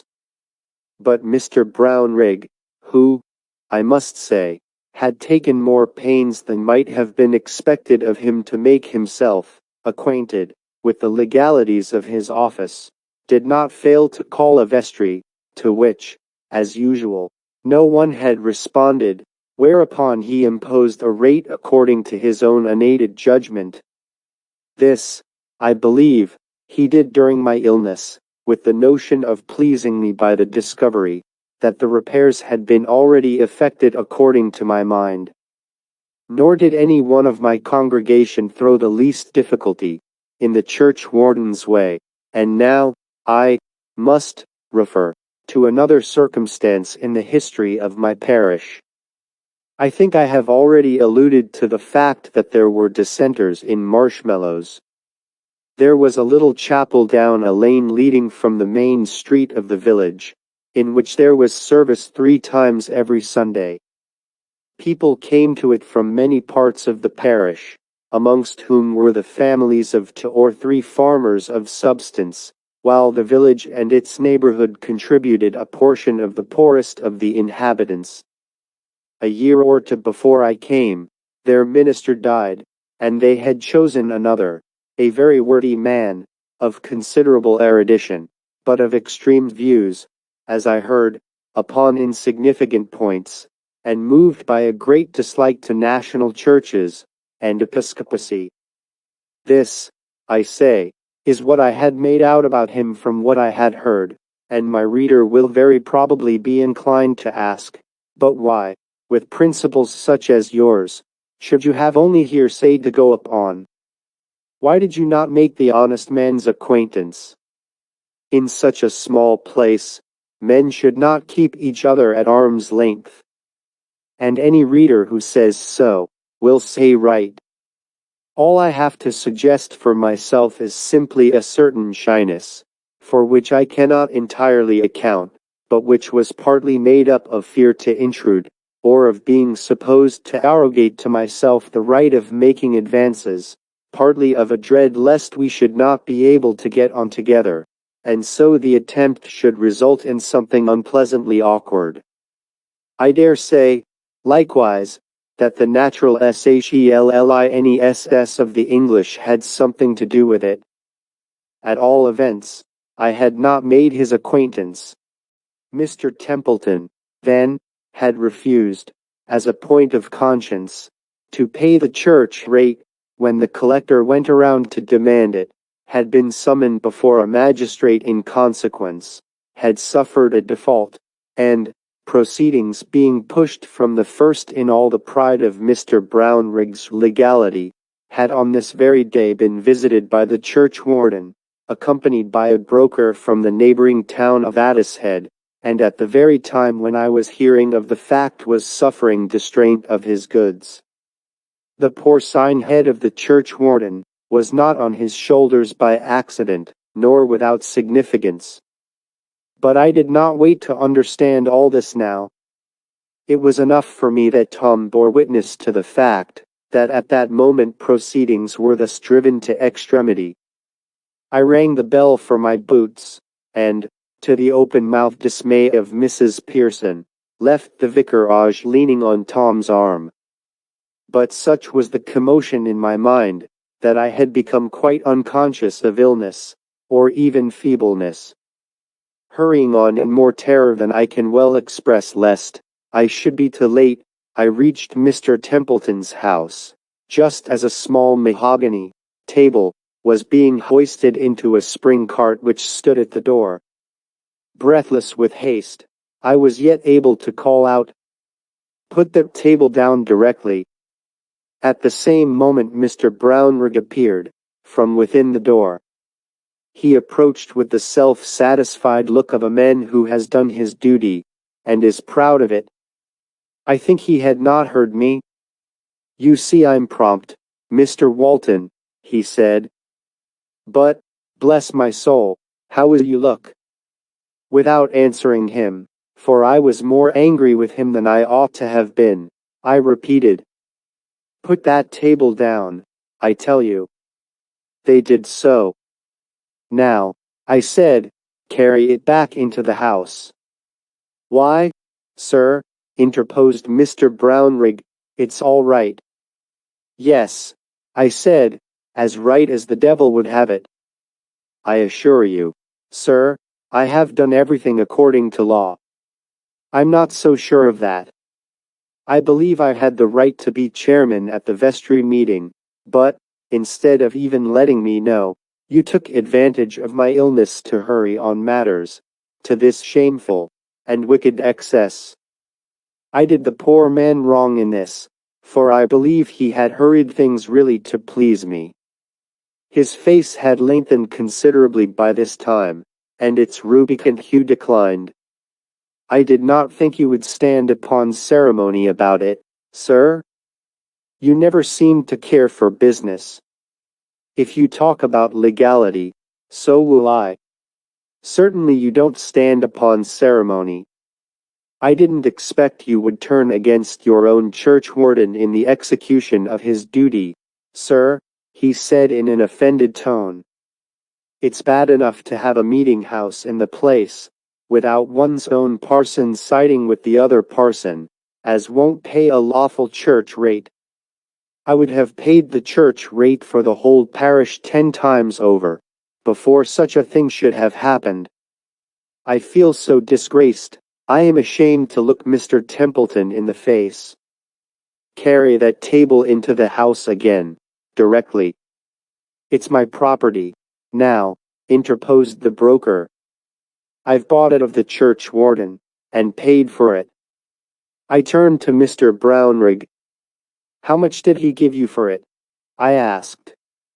20 shillings, returned he, sulkily, "and it won't pay expenses." 20 shillings, I exclaimed, "for a table that cost 3 times as much at least. What do you expect to sell it for?" "That's my business," answered the broker. I pulled out my purse, and threw a sovereign and a half on the table, saying, 50% will be, I think, profit enough even on such a transaction." "I did not offer you the table," returned the broker. "I am not bound to sell except I please, and at my own price." "Possibly. But I tell you the whole affair is illegal. And if you carry away that table, I shall see what the law will do for me. I assure you I will prosecute you myself. You take up that money, or I will. It will go to pay counsel, I give you my word, if you do not take it to quench strife. I stretched out my hand. But the broker was before me. Without another word, he pocketed the money, jumped into his cart with his man, and drove off, leaving the church warden and the parson standing at the door of the dissenting minister with his mahogany table on the path between them. Now, Mr. Brownrigg, I said, lend me a hand to carry this table in again. He yielded, not graciously, that could not be expected, but in silence. Oh, sir, interposed young Tom, who had stood by during the dispute, let me take it. You're not able to lift it. Nonsense. Tom. Keep away, I said. It is all the reparation I can make. And so Mr. Brownrigg and I blundered into the little parlor with our burden, not a great one, but I began to find myself failing. Mr. Templeton sat in a Windsor chair, in the middle of the room. Evidently the table had been carried away from before him, leaving his position uncovered. The floor was strewed with the books which had lain upon it. He sat reading an old folio, as if nothing had happened. But when we entered he rose. He was a man of middle size, about 40, with short black hair, and overhanging bushy eyebrows. His mouth indicated great firmness, not unmingled with sweetness, and even with humor. He smiled as he rose, but looked embarrassed, glancing first at the table, then at me, and then at Mr. Brownrigg, as if begging somebody to tell him what to say. But I did not leave him a moment in this perplexity. Mr. Templeton, I said, quitting the table, and holding out my hand, I beg your pardon for myself and my friend here. My church warden Mr. Brownrigg gave a grunt, that you should have been annoyed like this. Mr. Templeton interrupted me. I assure you it was a matter of conscience with me, he said. I know it, I said, interrupting him in my turn. I beg your pardon, and I have done my best to make amends for it. Here my strength left me altogether, and I sat down. The room began to whirl round me, and I remember nothing more till I knew that I was lying on a couch, with Mrs. Templeton bathing my forehead, and Mr. Templeton trying to get something into my mouth, with a spoon. My dear sir, add to your kindness this day, by letting my wife and me minister to you. Now, was not that a courteous speech? Mr. Brownrigg has gone for Dr. Duncan, and will be back in a few moments. I beg you will not exert yourself. I yielded and lay still. His carriage followed, and I was taken home. Mr. Brownrigg, I spoke in heat when I came up to you, and I am sure I did you wrong. I am certain you had no improper motive in not making me acquainted with your proceedings. You meant no harm to me. But you did very wrong towards Mr. Templeton. But you mustn't talk more now, said Dr. Duncan. So I shook hands with Mr. Brownrigg, and we parted. I fear, from what I know of my church warden, that he went home with the conviction that he had done perfectly right, and that the parson had made an apology for interfering with a church warden, who was doing his best to uphold the dignity of church and state. But perhaps I may be doing him wrong again. I went home to a week more of bed, and a lengthened process of recovery, during which many were the kind inquiries made after me by my friends, and amongst them by Mr. Templeton. And here I may as well sketch the result of that strange introduction to the dissenting minister. After I was tolerably well again, I received a friendly letter from him one day, expostulating with me on the inconsistency of my remaining within the pale of the established church. There are 1,000 chances of misunderstanding. Whereas, in a personal interview, there is a possibility of controversy being hallowed by communion. Come and dine with me tomorrow, at any hour convenient to you, and make my apologies to Mrs. Templeton for not inviting her with you, on the ground that we want to have a long talk with each other without the distracting influence, which even her presence would unavoidably occasion. He accepted my invitation at once. During dinner we talked away, not upon indifferent, but upon the most interesting subjects, connected with the poor, and parish work, and the influence of the higher upon the lower classes of society. I asked you, interposed Mr. Templeton, how you could belong to a church which authorizes things of which you yourself so heartily disapprove. And I answer you, I returned, that just to such a church our Lord belonged. I do not quite understand you. Our Lord belonged to the Jewish church. But ours is his church. Yes. But principles remain the same. I speak of him as belonging to a church. His conduct would be the same in the same circumstances, whatever church he belonged to, because he would always do right. I want, if you will allow me, to show you the principle upon which he acted with regard to church rates. Certainly. I beg your pardon for interrupting you. The Pharisees demanded a tribute, which, it is allowed, was for the support of the temple and its worship. Our Lord did not refuse to acknowledge their authority, notwithstanding the many ways in which they had degraded the religious observances of the Jewish church. He acknowledged himself a child of the church, but said that, as a child, he ought to have been left to contribute as he pleased to the support of its ordinances, and not to be compelled, after such a fashion. There I have you, exclaimed Mr. Templeton. He said they were wrong to make the tribute, or church rate, if it really was such, compulsory. I grant it, it is entirely wrong, a very unchristian proceeding. But our Lord did not therefore desert the church, as you would have me do. He paid the money, lest he should offend. And not having it of his own, he had to ask his father for it, or, what came to the same thing, make a servant of his father, namely, a fish in the Sea of Galilee, bring him the money. And there I have you, Mr. Templeton. It is wrong to compel, and wrong to refuse, the payment of a church rate. I do not say equally wrong, it is much worse to compel than to refuse. You are very generous, returned Mr. Templeton.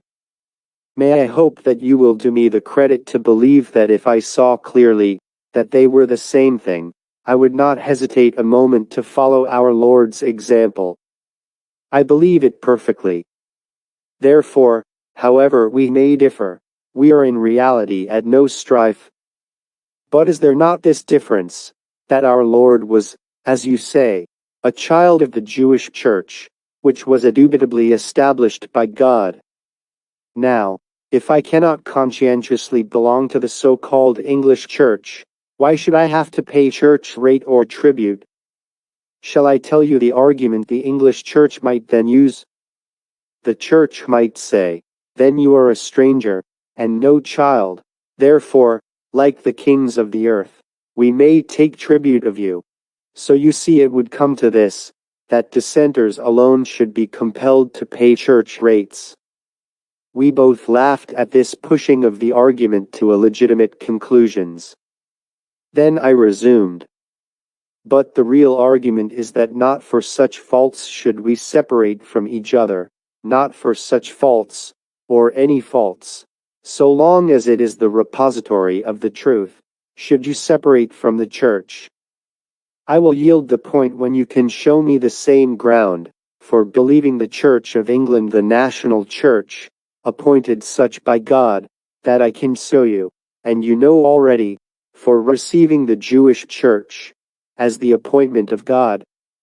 That would involve a long argument, upon which, though I have little doubt upon the matter myself, I cannot say I am prepared to enter at this moment.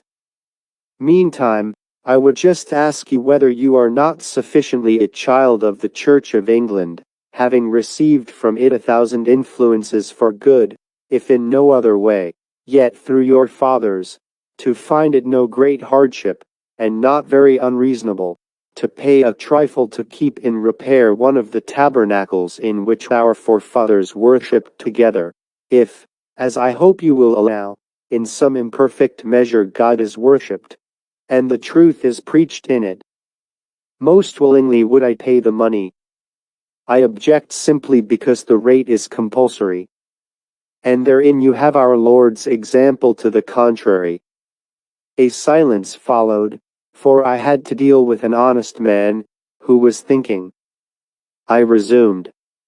1,000 difficulties will no doubt come up to be considered in the matter. Do not suppose I am anxious to convince you. I believe that our Father, our elder brother, and the Spirit that proceeds from them, is teaching you, as I believe I too am being taught by the same. Why, then, should I be anxious to convince you of anything? Will you not in his good time come to see what he would have you see? I am relieved to speak my mind, knowing he would have us speak our minds to each other, but I do not want to proselytize.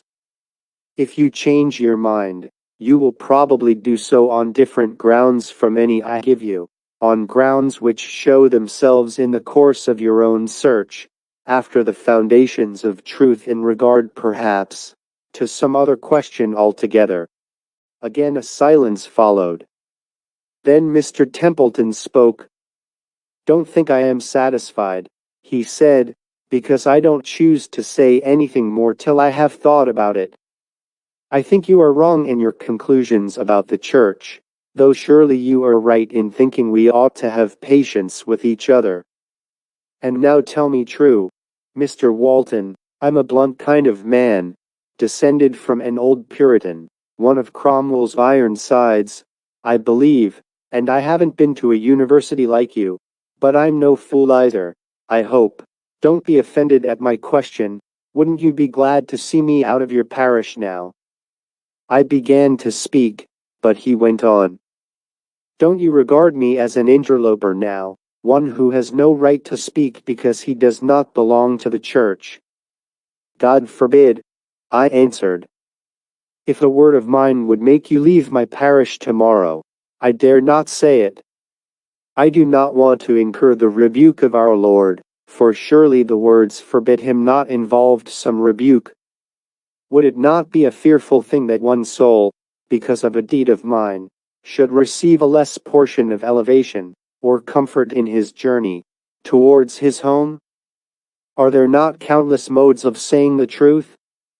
You have some of them. I hope I have some. People will hear you who will not hear me. Preach to them in the name and love of God, Mr. Templeton. Speak that you do know and testify that you have seen. You and I will help each other, in proportion as we serve the Master. I only say that in separating from us you are in effect, and by your conduct, saying to us, do not preach, for you follow not with us. I will not be guilty of the same towards you. Your fathers did the Church no end of good by leaving it. But it is time to unite now.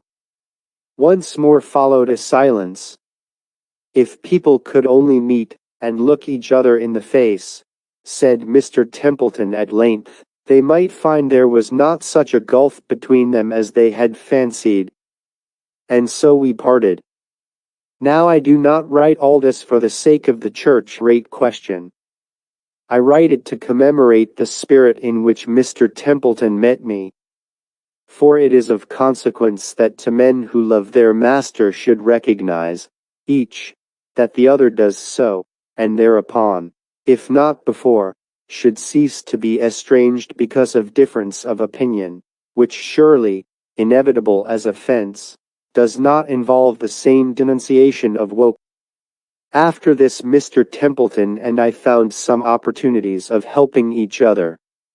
And many a time ere his death we consulted together about things that befell.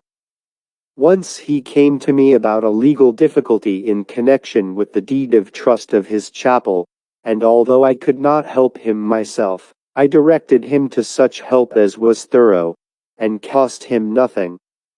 I need not say he never became a churchman, or that I never expected he would. All his memories of a religious childhood, all the sources of the influences which had refined and elevated him, were surrounded with other associations than those of the church, and her forms. The church was his grandmother, not his mother, and he had not made any acquaintance with her till comparatively late in life. But while I do not say that his intellectual objections to the church were less strong than they had been, I am sure that his feelings were moderated, even changed towards her. And though this may seem of no consequence to one who loves the church more than the brotherhood, it does not seem of little consequence to me who love the church, because of the brotherhood of which it is the type and the restorer. It was long before another church rate was levied in Marshmallows. And when the circumstance did take place, no one dreamed of calling on Mr. Templeton for his share in it. But, having heard of it, he called himself upon the church warden, Mr. Brownrigg Still, and offered the money cheerfully. And Mr. Browrigg refused to take ID till he had consulted me. I told him to call on Mr. Templeton, and say he would be much obliged to him for his contribution, and give him a receipt for it. Chapter 18. Judy's News. Perhaps my reader may be sufficiently interested in the person, who, having once begun to tell his story, may possibly have allowed his feelings, in concert with the comfortable confidence afforded by the mask of namelessness, to run away with his pen, and so have babbled of himself, more than he ought, may be sufficiently interested, I say, in my mental condition, to cast a speculative thought upon the state of my mind, during my illness, with regard to Miss Oldcastle, and the stranger, who was her mother's guest at the Hall. Possibly, being by nature gifted, as I have certainly discovered, with more of hope than is usually mingled with the other elements composing the temperament of humanity, I did not suffer quite so much as some would have suffered during such an illness. But I have reason to fear that when I was light-headed from fever, which was a not uncommon occurrence, especially in the early mornings during the worst of my illness, when Mrs. Pearson had to sit up with me, and sometimes an old woman of the village who was generally called in upon such occasions, I may have talked a good deal of nonsense about Miss Oldcastle. For I remember that I was haunted with visions of magnificent conventual ruins, which I had discovered, and which, no one seeming to care about them but myself, I was left to wander through at my own lonely will.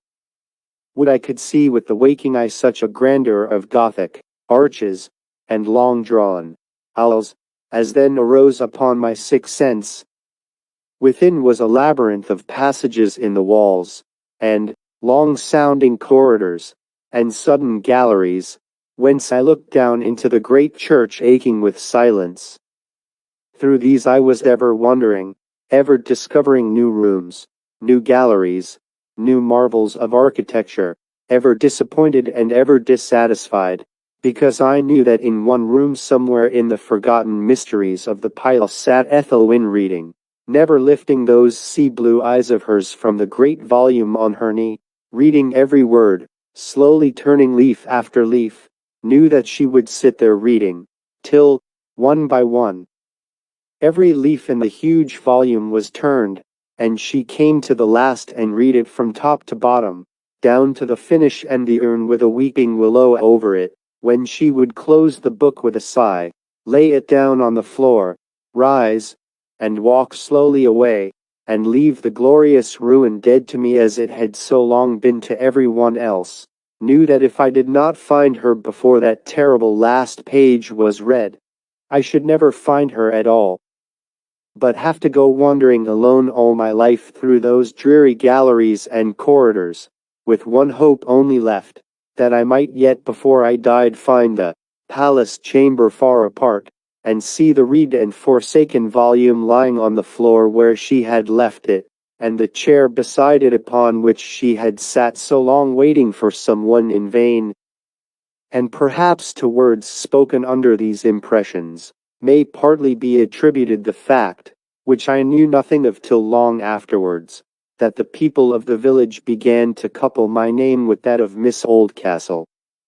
When all this vanished from me in the returning wave of health that spread through my weary brain, I was yet left anxious and thoughtful. There was no one from whom I could ask any information about the family at the Hall, so that I was just driven to the best thing, to try to cast my care upon Him who cared for my care. How often do we look upon God as our last and feeblest resource? We go to Him because we have nowhere else to go. And then we learn that the storms of life have driven us, not upon the rocks, but into the desired haven, that we have been compelled, as to the last remaining, so to the best, the only, the central help, the causing cause of all the helps to which we had turned aside, as nearer and better. One day when, having considerably recovered from my second attack, I was sitting reading in my study, who should be announced but my friend Judy. "Oh, dear Mr. Walton, I am so sorry you have been so ill," exclaimed the impulsive girl, taking my hand in both of hers, and sitting down beside me. "I haven't had a chance of coming to see you before, though we've always managed, I mean Auntie and I, to hear about you. I would have come to nurse you, but it was no use thinking of it." I smiled as I thanked her. "Ah, you think because I'm such a tomboy, that I couldn't nurse you. I only wish I had had a chance of letting you see. I am so sorry for you. But I'm nearly well now, Judy, and I have been taken good care of by that frumpy old thing, Mrs. Pearson, and Mrs. Pearson is a very kind woman, and an excellent nurse," I said, but she would not heed me. "And that awful old witch, Mother Goose. She was enough to give you bad dreams. All night, she sat by you." "I didn't dream about Mother Goose, as you call her, Judy, I assure you. But now I want to hear how everybody is at the Hall." "What, Granny, and the White Wolf, and all?" "As many as you please to tell me about." "Well, Granny is gracious to everybody, but Auntie. Why isn't she gracious to Auntie?" "I don't know. I only guess." "Is your visitor gone?" "Yes, long ago." "Do you know, I think Granny wants Auntie to marry him, and Auntie doesn't quite like it. But he's very nice. He's so funny. He'll be back again soon, I dare say." "I don't quite like him, not so well as you by a whole half, Mr. Walton. I wish you would marry Auntie, but that would never do. It would drive Granny out of her wits." To stop the strange girl, and hide some confusion, I said, "Now tell me about the rest of them. Sarah comes next. She's as white, and as wolfy as ever. Mr. Walton, I hate that woman. She walks like a cat. I am sure she is bad. Did you ever think, Judy, what an awful thing it is to be bad? If you did, I think you would be so sorry for her, you could not hate her." At the same time, knowing what I knew now, and remembering that impressions can date from farther back than the memory can reach, I was not surprised to hear that Judy hated Sarah, though I could not believe that in such a child the hatred was of the most deadly description. I am afraid I must go on hating in the meantime, said Judy. I wish someone would marry Auntie, and turn Sarah away. But that couldn't be, so long as Granny lives. How is Mr. Stoddart? There now. That's one of the things Auntie said I was to be sure to tell you. Then your aunt knew you were coming to see me? Oh, yes, I told her. Not Granny, you know. You mustn't let it out. I shall be careful. How is Mr. Stoddart, then? Not well at all. He was taken ill before you, and has been in bed, and by the fireside ever since. Auntie doesn't know what to do with him, he is so out of spirits. If tomorrow is fine, I shall go and see him. Thank you. I believe that's just what Auntie wanted. He won't like it at first, I dare say. But he'll come to, and you'll do him good. You do everybody good you come near. I wish that were true, Judy. I fear it is not. What good did I ever do you, Judy? Do me? She exclaimed, apparently half angry at the question. Don't you know I have been an altered character ever since I knew you? And here the odd creature laughed, leaving me in absolute ignorance of how to interpret her. But presently her eyes grew clearer, and I could see the slow film of a tear gathering. Mr. Walton, she said, I have been trying not to be selfish. You have done me that much good. I am very glad, Judy. Don't forget who can do you all good. There is one who can not only show you what is right, but can make you able to do and be what is right. You don't know how much you have got to learn yet, Judy, but there is that one teacher ever ready to teach if you will only ask him. Judy did not answer, but sat looking fixedly at the carpet. She was thinking, though, I saw. Who has played the organ, Judy, since your uncle was taken ill? I asked, at length. Why, Auntie, to be sure. Didn't you hear? No, I answered, turning almost sick at the idea of having been away from church for so many Sundays while she was giving voice and expression to the dear asthmatic old pipes. And I did feel very ready to murmur, like a spoilt child, that had not had his way. Think of her there, and me here. Then, I said to myself at last, it must have been she that played I Know That My Redeemer Lives, that last time I was in church. And instead of thanking God for that, here I am murmuring that He did not give me more. And this child has just been telling me that I have taught her to try not to be selfish. Certainly I should be ashamed of myself. When was your uncle taken ill? I don't exactly remember. But you will come and see him tomorrow? And then we shall see you too. For we are always out and in of his room, just now. I will come if Dr. Duncan will let me. Perhaps he will take me in his carriage. No, no. Don't you come with him. Uncle can't bear doctors. He never was ill in his life before, and he behaves to Dr. Duncan, just as if he had made him ill. I wish I could send the carriage for you. But I can't, you know. Never mind, Judy. I shall manage somehow. What is the name of the gentleman who was staying with you? Don't you know? Captain George Everard.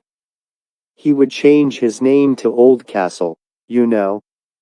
What a foolish pain, like a spear thrust, they sent through me, those words spoken in such a taken-for-granted way. He's a relation, on Granny's side mostly, I believe. But I never could understand the explanation. What makes it harder is, that all the husbands and wives in our family, for 150 years, have been more or less of cousins, or half cousins, or second or third cousins. Captain Everard has what Grandmamma calls a neat little property of his own from his mother, somewhere in Northumberland, for he is only a third son, one of a class Granny does not in general feel very friendly to, I assure you, Mr. Walton. But his second brother is dead, and the eldest something the worse for the wear, as Granny says, so that the captain comes just within sight of the coronet of an old uncle, who ought to have been dead long ago. Just the match for Auntie. But you say Auntie doesn't like him. Oh. But you know that doesn't matter, returned Judy, with bitterness. What will Granny care for that? It's nothing to anybody but Auntie, and she must get used to it. Nobody makes anything of her. It was only after she had gone that I thought how astounding it would have been to me to hear a girl of her age show such an acquaintance with worldliness and scheming, had I not been personally so much concerned about one of the objects of her remarks. She certainly was a strange girl. But strange as she was, it was a satisfaction to think that the aunt had such a friend and ally in her wild niece. Evidently she had inherited her father's fearlessness, and if only it should turn out that she had likewise inherited her mother's firmness, she might render the best possible service to her aunt against the oppression of her wilful mother. "How were you able to get here today?" I asked, as she rose to go. "Granny is in London, and the wolf is with her. Auntie wouldn't leave Uncle. They have been a good deal in London of late, have they not?" "Yes. They say it's about money of Auntie's. But I don't understand. I think it's that Granny wants to make the captain marry her, for they sometimes see him when they go to London." Chapter 19. The Invalid. The following day being very fine, I walked to Oldcastle Hall, but I remember well how much slower I was forced to walk than I was willing. I found to my relief that Mrs. Oldcastle had not yet returned. I was shown at once to Mr. Stoddart's library. There I found the two ladies in attendance upon him. He was seated by a splendid fire, for the autumn days were now chilly on the shady side, in the most luxurious of easy chairs, with his furred feet buried in the long hair of the hearth-rug. He looked worn and peevish. All the placidity of his countenance had vanished.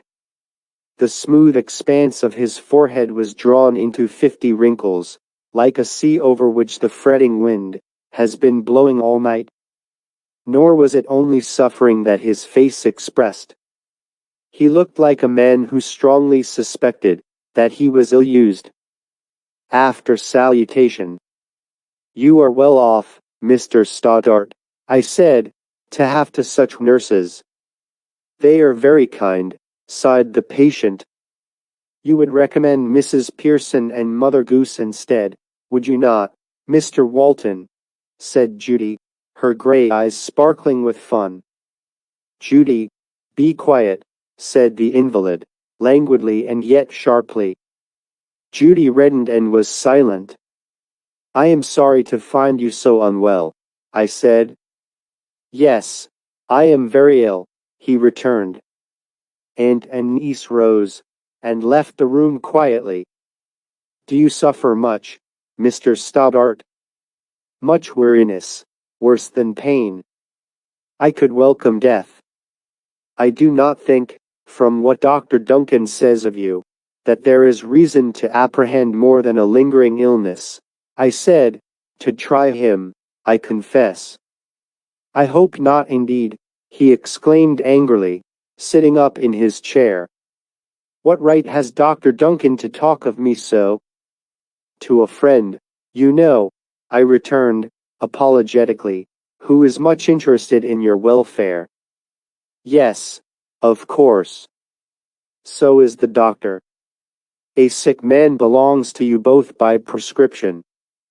For my part, I would rather talk about religion to a whole man than a sick man.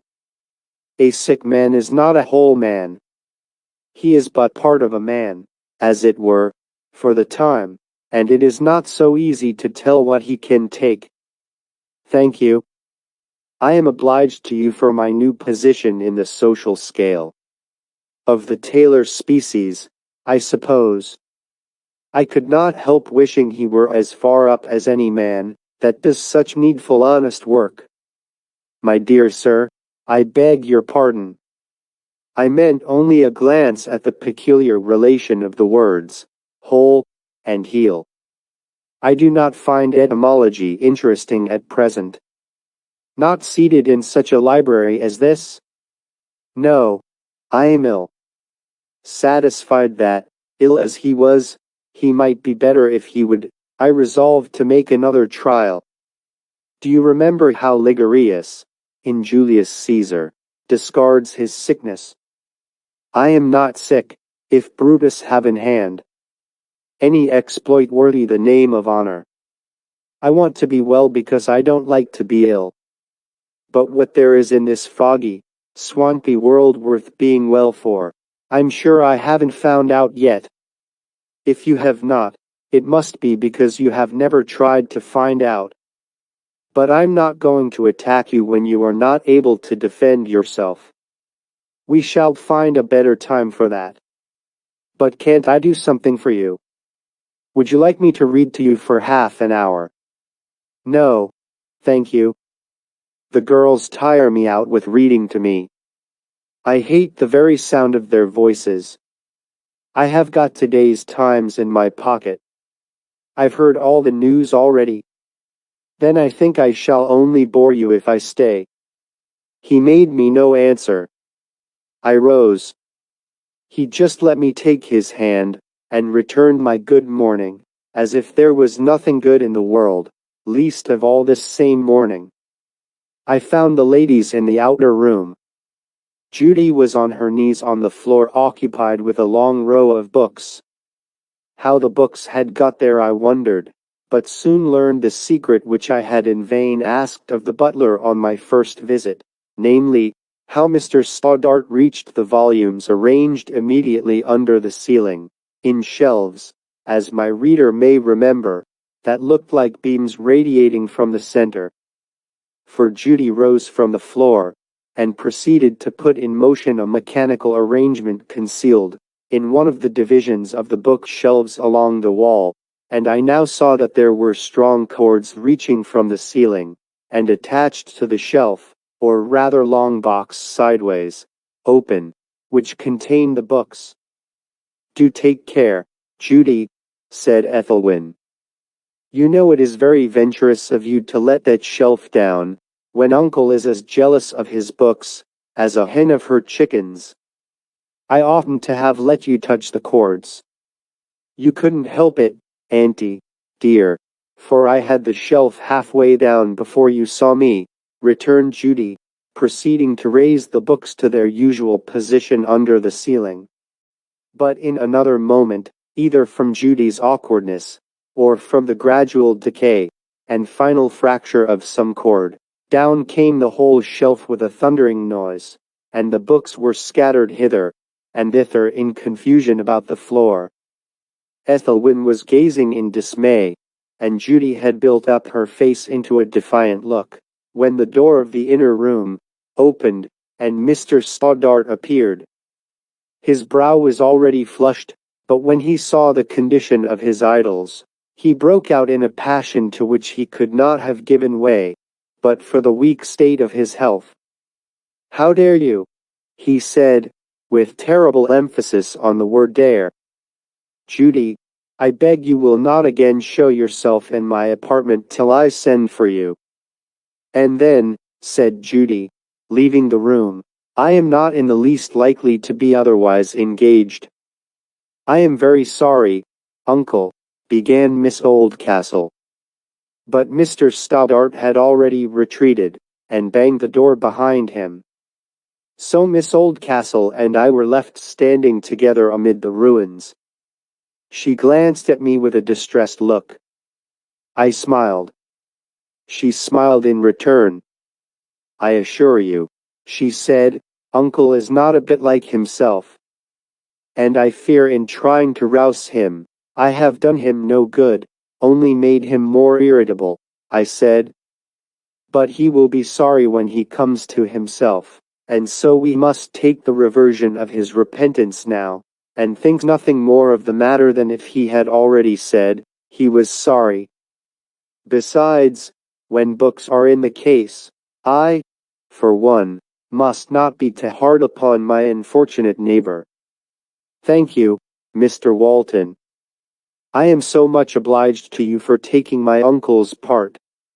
He has been very good to me, and that dear Judy is provoking sometimes. I am afraid I helped to spoil her, but you would hardly believe how good she really is, and what a comfort she is to me, with all her waywardness.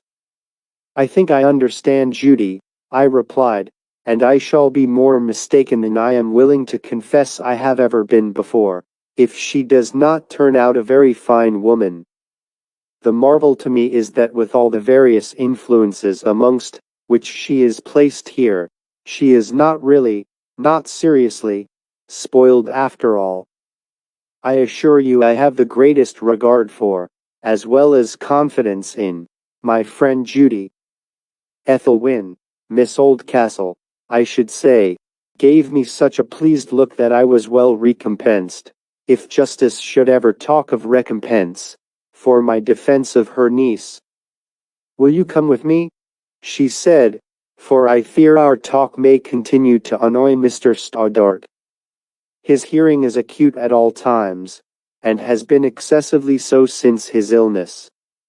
I am at your service, I returned, and followed her from the room. Are you still as fond of the old quarry as you used to be, Miss Oldcastle? I said, as we caught a glimpse of it from the window of a long passage we were going through. I think I am. I go there most days. I have not been today, though. Would you like to go down? Very much, I said. Ah. I forgot, though. You must not go, it is not a fit place for an invalid. I cannot call myself an invalid now. Your face, I am sorry to say, contradicts your words. And she looked so kindly at me, that I almost broke out into thanks for the mere look. And indeed, she went on, it is too damp down there, not to speak of the stairs. By this time we had reached the little room in which I was received the first time. I visited the hall. There we found Judy. If you are not too tired already, I should like to show you my little study. It has, I think, a better view than any other room in the house, said Miss Oldcastle. I shall be delighted, I replied. Come, Judy, said her aunt. You don't want me, I am sure, Auntie. I do. Judy, really? You mustn't be cross to us because Uncle has been cross to you. Uncle is not well, you know, and isn't a bit like himself, and you know you should not have meddled with his machinery. And Miss Oldcastle put her arm round Judy, and kissed her. Whereupon Judy jumped from her seat, threw her book down, and ran to one of the several doors that opened from the room. This disclosed a little staircase, almost like a ladder, only that it wound about, up which we climbed, and reached a charming little room, whose window looked down upon the bishop's basin, glimmering slaty, through the tops of the trees between. It was panelled in small panels of dark oak, like the room below, but with more of carving. Consequently it was somber, and its somberness was unrelieved by any mirror. I gazed about me with a kind of awe. I would gladly have carried away the remembrance of everything, and its shadow. Just opposite the window was a small space of brightness formed by the backs of nicely bound books. Seeing that these attracted my eye. Those are almost all gifts from my uncle, said Miss Oldcastle. He is really very kind, and you will not think of him as you have seen him today. Indeed I will not, I replied. My eye fell upon a small pianoforte. Do sit down, said Miss Oldcastle. You have been very ill, and I could do nothing for you who have been so kind to me. She spoke as if she had wanted to say this. I only wish I had a chance of doing anything for you, I said, as I took a chair in the window. But if I had done all I ever could hope to do, you have repaid me long ago, I think. How? I do not know what you mean, Mr. Walton. I have never done you the least service. Tell me first, did you play the organ in church that afternoon when, before I was taken ill, I mean the same day you had a friend with you in the pew in the morning? I dare say my voice was as irregular as my construction. I ventured just one glance. Her face was flushed, but she answered me at once. I did. Then I am in your debt more than you know, or I can tell you.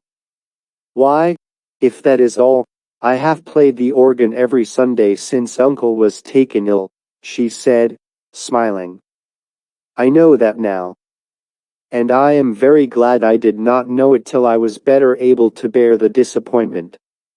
But it is only for what I heard that I mean now to acknowledge my obligation. Tell me, Miss Oldcastle, what is the most precious gift one person can give another? She hesitated, and I, fearing to embarrass her, answered for her. It must be something imperishable, something which in its own nature is.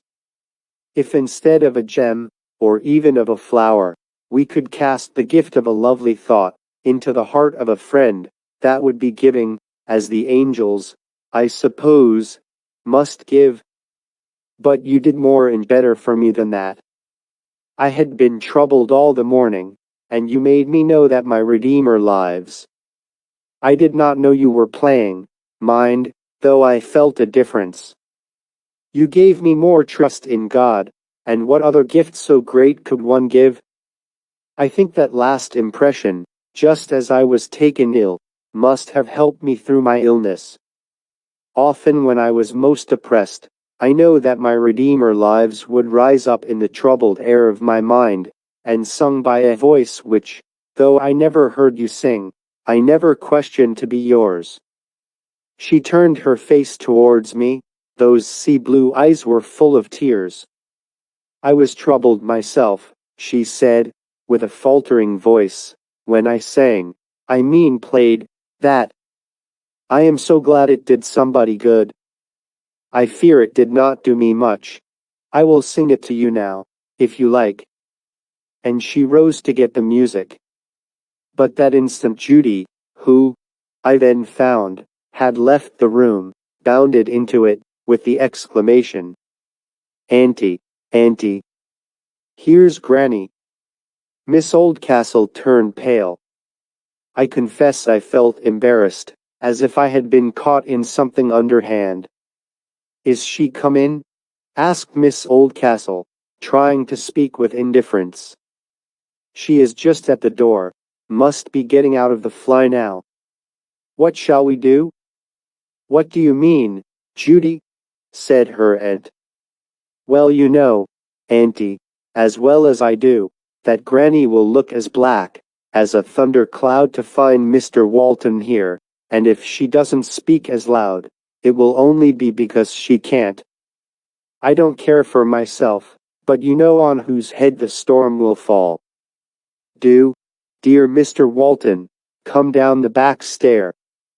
Then she won't be a bit the wiser. I'll manage it all. Here was a dilemma for me, either to bring suffering on her, to save whom I would have borne any pain, or to creep out of the house, as if I were and ought to be ashamed of myself. I believe that had I been in any other relation to my fellows, I would have resolved at once to lay myself open to the peculiarly unpleasant reproach of sneaking out of the house, rather than that she should innocently suffer for my being innocently there. But I was a clergyman, and I felt, more than I had ever felt before, that therefore I could not risk ever the appearance of what was mean. Miss Oldcastle, however, did not leave it to me to settle the matter. All that I have just written had but flashed through my mind when she said, "Judy, for shame to propose such a thing to Mr. Walton. I am very sorry that he may chance to have an unpleasant meeting with Mamma, but we can't help it. Come, Judy, we will show Mr. Walton out together." "It wasn't for Mr. Walton's sake," returned Judy, pouting. "You are very troublesome, auntie dear. Mr. Walton, she is so hard to take care of. And she's worse since you came. I shall have to give her up some day. Do be generous, Mr. Walton, and take my side, that is, Auntie S. I am afraid, Judy, I must thank your aunt for taking the part of my duty against my inclination. But this kindness, at least, I said to Miss Oldcastle, I can never hope to return." It was a stupid speech, but I could not be annoyed that I had made it. "All obligations are not burdens to be got rid of, are they?" she replied, with a sweet smile on such a pale troubled face, that I was more moved for her, deliberately handing her over to the torture for the truth's sake, than I cared definitely to confess. Thereupon, Miss Oldcastle led the way down the stairs, I followed, and Judy brought up the rear. The affair was not so bad as it might have been, inasmuch as, meeting the mistress of the house in no penetralia of the same, I insisted on going out alone, and met Mrs. Oldcastle in the hall only. She held out no hand to greet me. I bowed, and said I was sorry to find Mr. Stoddart so far from well. "I fear he is far from well," she returned, "certainly in my opinion too ill to receive visitors." So saying, she bowed and passed on. I turned and walked out, not ill-pleased, as my readers will believe, with my visit. From that day I recovered rapidly, and the next Sunday had the pleasure of preaching to my flock, Mr. Aiken, the gentleman already mentioned as doing duty for me, reading prayers. I took for my subject one of our Lord's miracles of healing, I forget which now, and tried to show my people, that all healing, and all kinds of healing come, as, certainly, and only from his hand, as those instances, in which he put forth his bodily hand, and touched the diseased, and told them to be whole. And as they left the church the organ played, comfort you, my people, says your God." I tried hard to prevent my new feelings from so filling my mind, as to make me fail of my duty towards my flock. I said to myself, let me be the more gentle, the more honorable, the more tender, towards these my brothers and sisters, forasmuch as they are her brothers, and sisters too. I wanted to do my work the better that I loved her. Thus week after week passed, with little that I can remember worthy of record. I seldom saw Miss Oldcastle, and during this period never alone. True, she played the organ still, for Mr. Stoddart continued too unwell to resume his ministry of sound, but I never made any attempt to see her as she came to or went from the organ loft. I felt that I ought not, or at least that it was better not, lest an interview should trouble my mind, and so interfere with my work, which, if my calling meant anything real, was a consideration of vital import. But one thing I could not help noting, that she seemed, by some intuition, to know the music I liked best, and great help she often gave me by so uplifting my heart upon the billows of the organ harmony, that my thinking became free and harmonious, and I spoke, as far as my own feeling was concerned, like one upheld on the unseen wings of ministering cherubim. How it might be to those who heard me, or what the value of the utterance in itself might be, I cannot tell. I only speak of my own feelings, I say. Does my reader wonder why I did not yet make any further attempt to gain favor in the lady's eyes? He will see, if he will think for a moment. First of all, I could not venture until she had seen more of me, and how to enjoy more of her society while her mother was so unfriendly, both from instinctive dislike to me, and because of the offense I had given her more than once. I did not know, for I feared that to call oftener might only occasion measures upon her part to prevent me from seeing her daughter at all. And I could not tell how far such measures might expedite the event I most dreaded, or add to the discomfort to which Miss Oldcastle was already so much exposed. Meantime I heard nothing of Captain Everard, and the comfort that flowed from such a negative source was yet of a very positive character. At the same time, will my reader understand me? I was in some measure deterred from making further advances by the doubt whether her favor for Captain Everard might not be greater than Judy had represented it. For I had always shrunk, I can hardly say with invincible dislike, for I had never tried to conquer it, from rivalry of every kind. It was, somehow, contrary to my nature. Besides, Miss Oldcastle was likely to be rich some day, apparently had money of her own even now, and was it a weakness? Was it not a weakness? I cannot tell. I writhed at the thought of being supposed to marry for money, and being made the object of such remarks as, "Ah, you see, that's the way with the clergy. They talk about poverty and faith, pretending to despise riches and to trust in God, but just put money in their way, and what chance will a poor girl have beside a rich one? It's all very well in the pulpit. It's their business to talk so. But does one of them believe what he says? Or, at least, act upon it?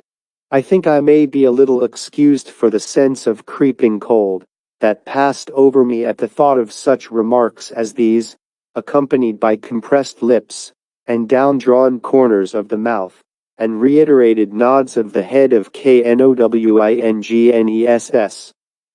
But I mention this only as a repressing influence, to which I certainly should not have been such a fool as to yield, had I seen the way otherwise clear.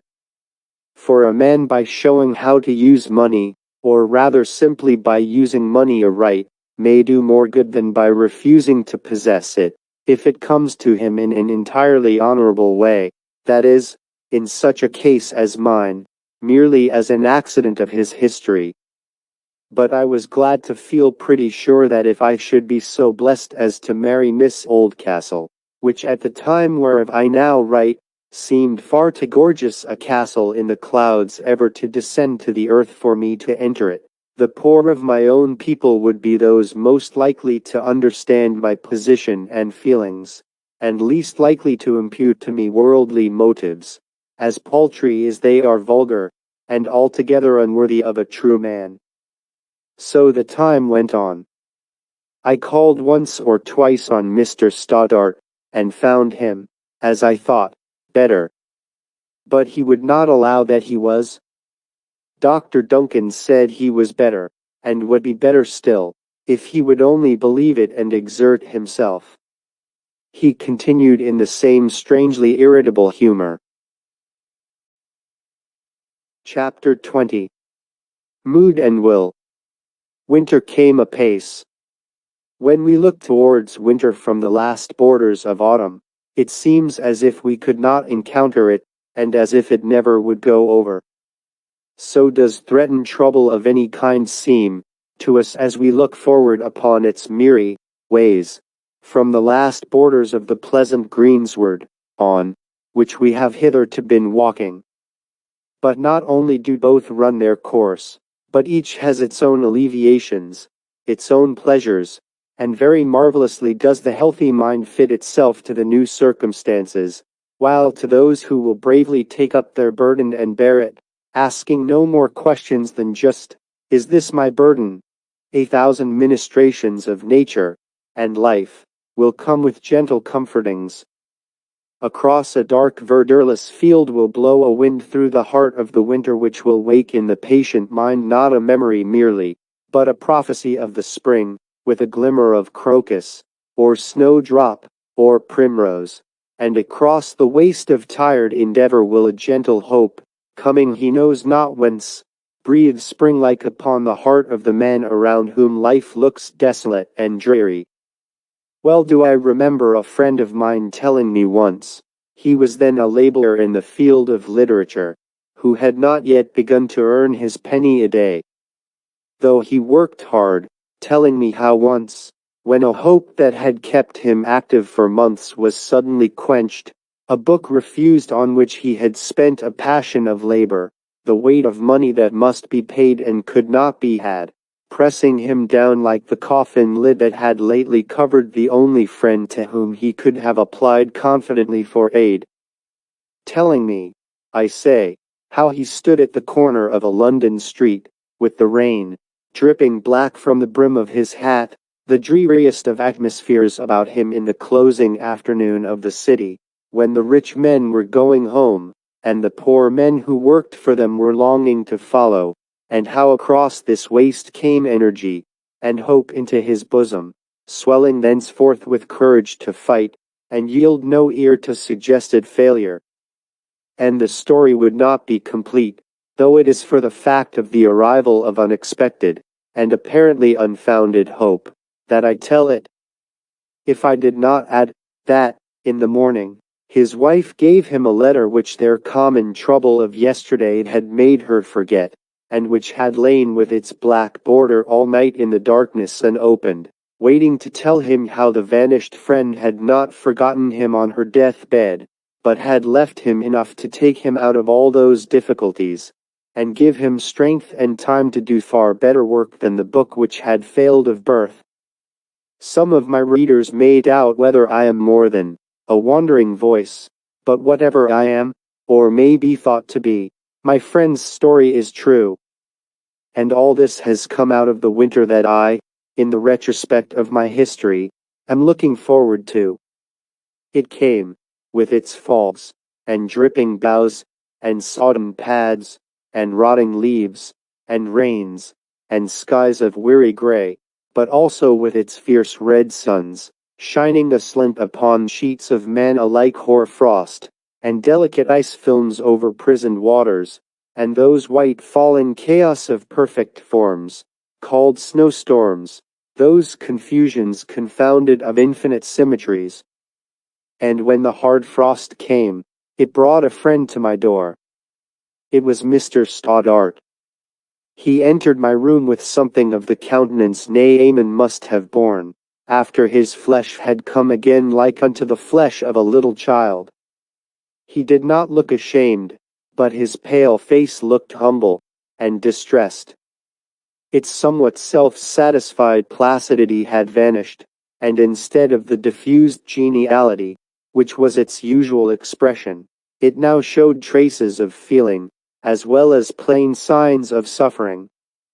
I gave him as warm a welcome as I could, and having seated him comfortably by the fire, and found that he would take no refreshment, began to chat about the day's news, for I had just been reading the newspaper.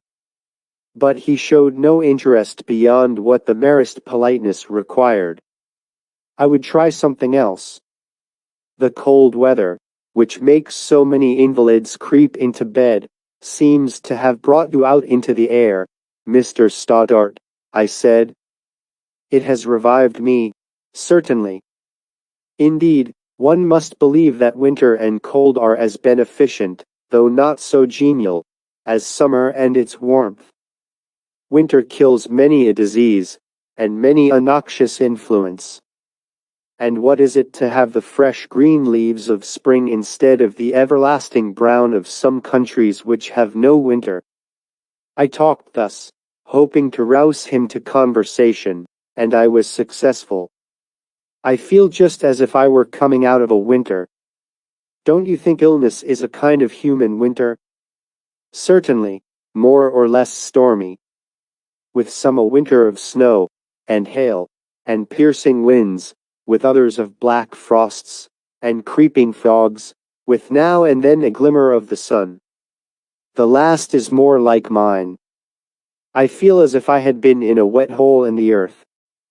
And many a man, I went on, the foliage of whose character had been turning brown and seared and dry, rattling rather than rustling in the faint hot wind of even fortunes, has come out of the winter of a weary illness with the fresh delicate buds of a new life bursting from the sun-dried bark. I wish it would be so with me. I know you mean me. But I don't feel my green leaves coming. Facts are not always indicated by feelings. Indeed, I hope not, nor yet feelings indicated by facts. I do not quite understand you. Well, Mr. Walton, I will explain myself. I have come to tell you how sorry and ashamed I am, that I behaved so badly, to you every time you came to see me. Oh, nonsense, I said. It was your illness, not you.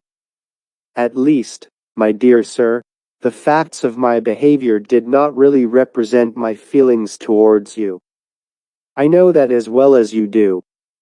Don't say another word about it. You had the best excuse for being cross. I should have had none for being offended. It was only the outside of me. Yes, I acknowledge it heartily. But that does not settle the matter between me and myself, Mr. Walton, although, by your goodness, it settles it between me and you. It is humiliating to think that illness should so completely overcrown me, that I am no more myself, lose my hold, in fact, of what I call me, so that I am almost driven to doubt my personal identity.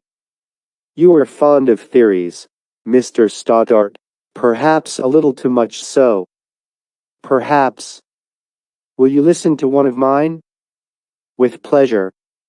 It seems to me sometimes, I know it is a partial representation, as if life were a conflict between the inner force of the spirit, which lies in its faith in the unseen, and the outer force of the world, which lies in the pressure of everything it has to show us. The material, operating upon our senses, is always asserting its existence, and if our inner life is not equally vigorous, we shall be moved, urged, what is called actuated, from without, whereas all our activity ought to be from within. But sickness not only overwhelms the mind, but, vitiating all the channels of the senses, causes them to represent things as they are not, of which misrepresentations the presence, persistency, and iteration seduce the man to act from false suggestions, instead of from what he knows and believes. Well, I understand all that. But what use am I to make of your theory?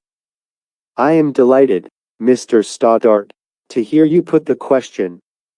That is always the point, the inward holy garrison, that of faith, which holds by the truth, by sacred facts, and not by appearances, must be strengthened and nourished and upheld, and so enabled to resist the onset of the powers without. A friend's remonstrance may appear an unkindness, a friend's jest an unfeelingness, a friend's visit an intrusion, nay, to come to higher things, during a mere headache it will appear as if there was no truth in the world, no reality but that of pain anywhere, and nothing to be desired but deliverance from it. But all such impressions caused from without, for, remember, the body and its innermost experiences, are only outside of the man, have to be met by the inner confidence of the spirit, resting in God, and resisting every impulse to act according to that which appears to it instead of that which it believes. Hence, faith is thus allegorically represented, but I had better give you Spencer's description of her. Here is the Fairy Queen. She was arrayed all in lily white, and in her right hand bore a cup of gold, with wine and water filled up to the height, in which a serpent did himself enfold, that horror made to all that did behold, but she no whit did change her constant mood. This serpent stands for the dire perplexity of things about us, at which yet faith will not blench, acting according to what she believes, and not what shows itself to her by impression and appearance. I admit all that you say, returned Mr. Stoddart. But still the practical conclusion, which I understand to be, that the inward garrison must be fortified, is considerably incomplete unless we buttress it with the final how.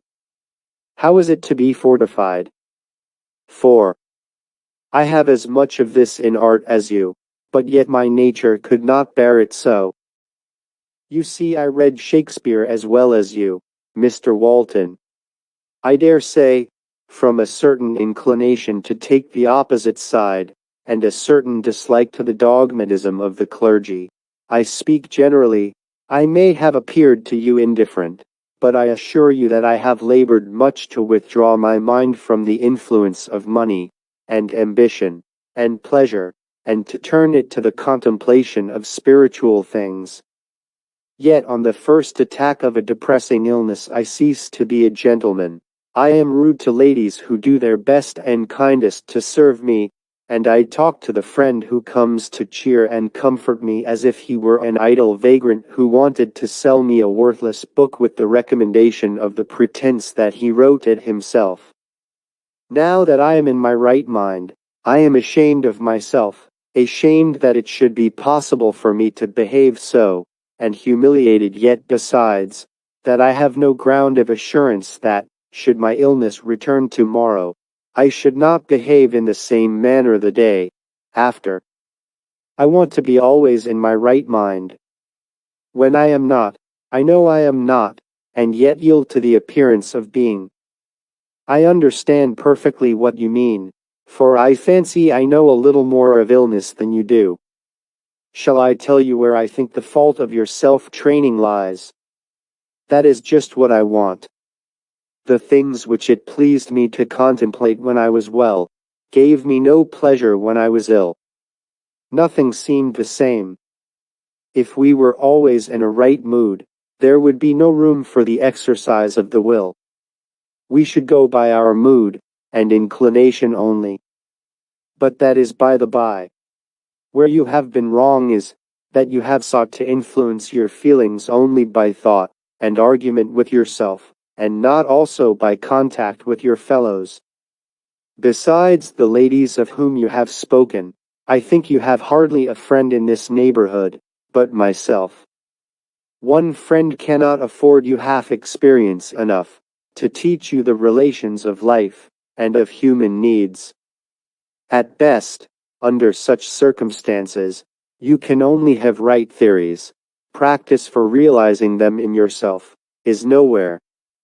It is no more possible for a man in the present day to retire from his fellows into the cave of his religion, and thereby leave the world of his own faults and follies behind, than it was possible for the eremites of old to get close to God in virtue of declining the duties which their very birth of human father and mother laid upon them.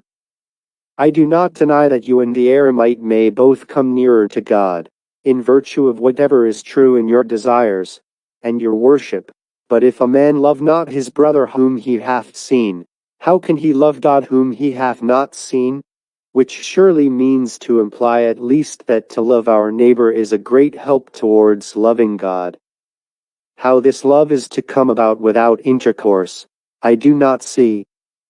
And how without this love we are to bear up from within, against the thousand irritations to which, especially in sickness, our unavoidable relations with humanity will expose us, I cannot tell either.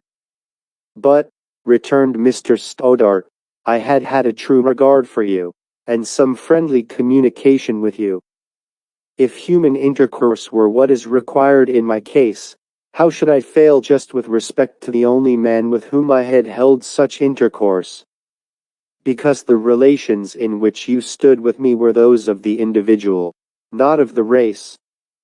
You like me, because I am fortunate enough to please you, to be a gentleman, I hope, to be a man of some education, and capable of understanding, or at least docile enough, to try to understand, what you tell me of your plans, and pursuits. But you do not feel any relation to me on the ground of my humanity, that God made me, and therefore I am your brother. It is not because we grow out of the same stem, but merely because my leaf is a little like your own, that you draw to me. Our Lord took on him the nature of man. You will only regard your individual attractions. Disturb your liking and your love vanishes. You are severe. I don't mean really vanishes, but disappears for the time. Yet you will confess you have to wait till, somehow, you know not how, it comes back again, of itself, as it were. Yes, I confess. To my sorrow, I find it so. Let me tell you the truth, Mr. Stoddart. You seem to me to have been hitherto only a dilettante or amateur in spiritual matters. Do not imagine I mean a hypocrite. Very far from it. The word amateur itself suggests a real interest, though it may be of a superficial nature. But in religion one must be all there.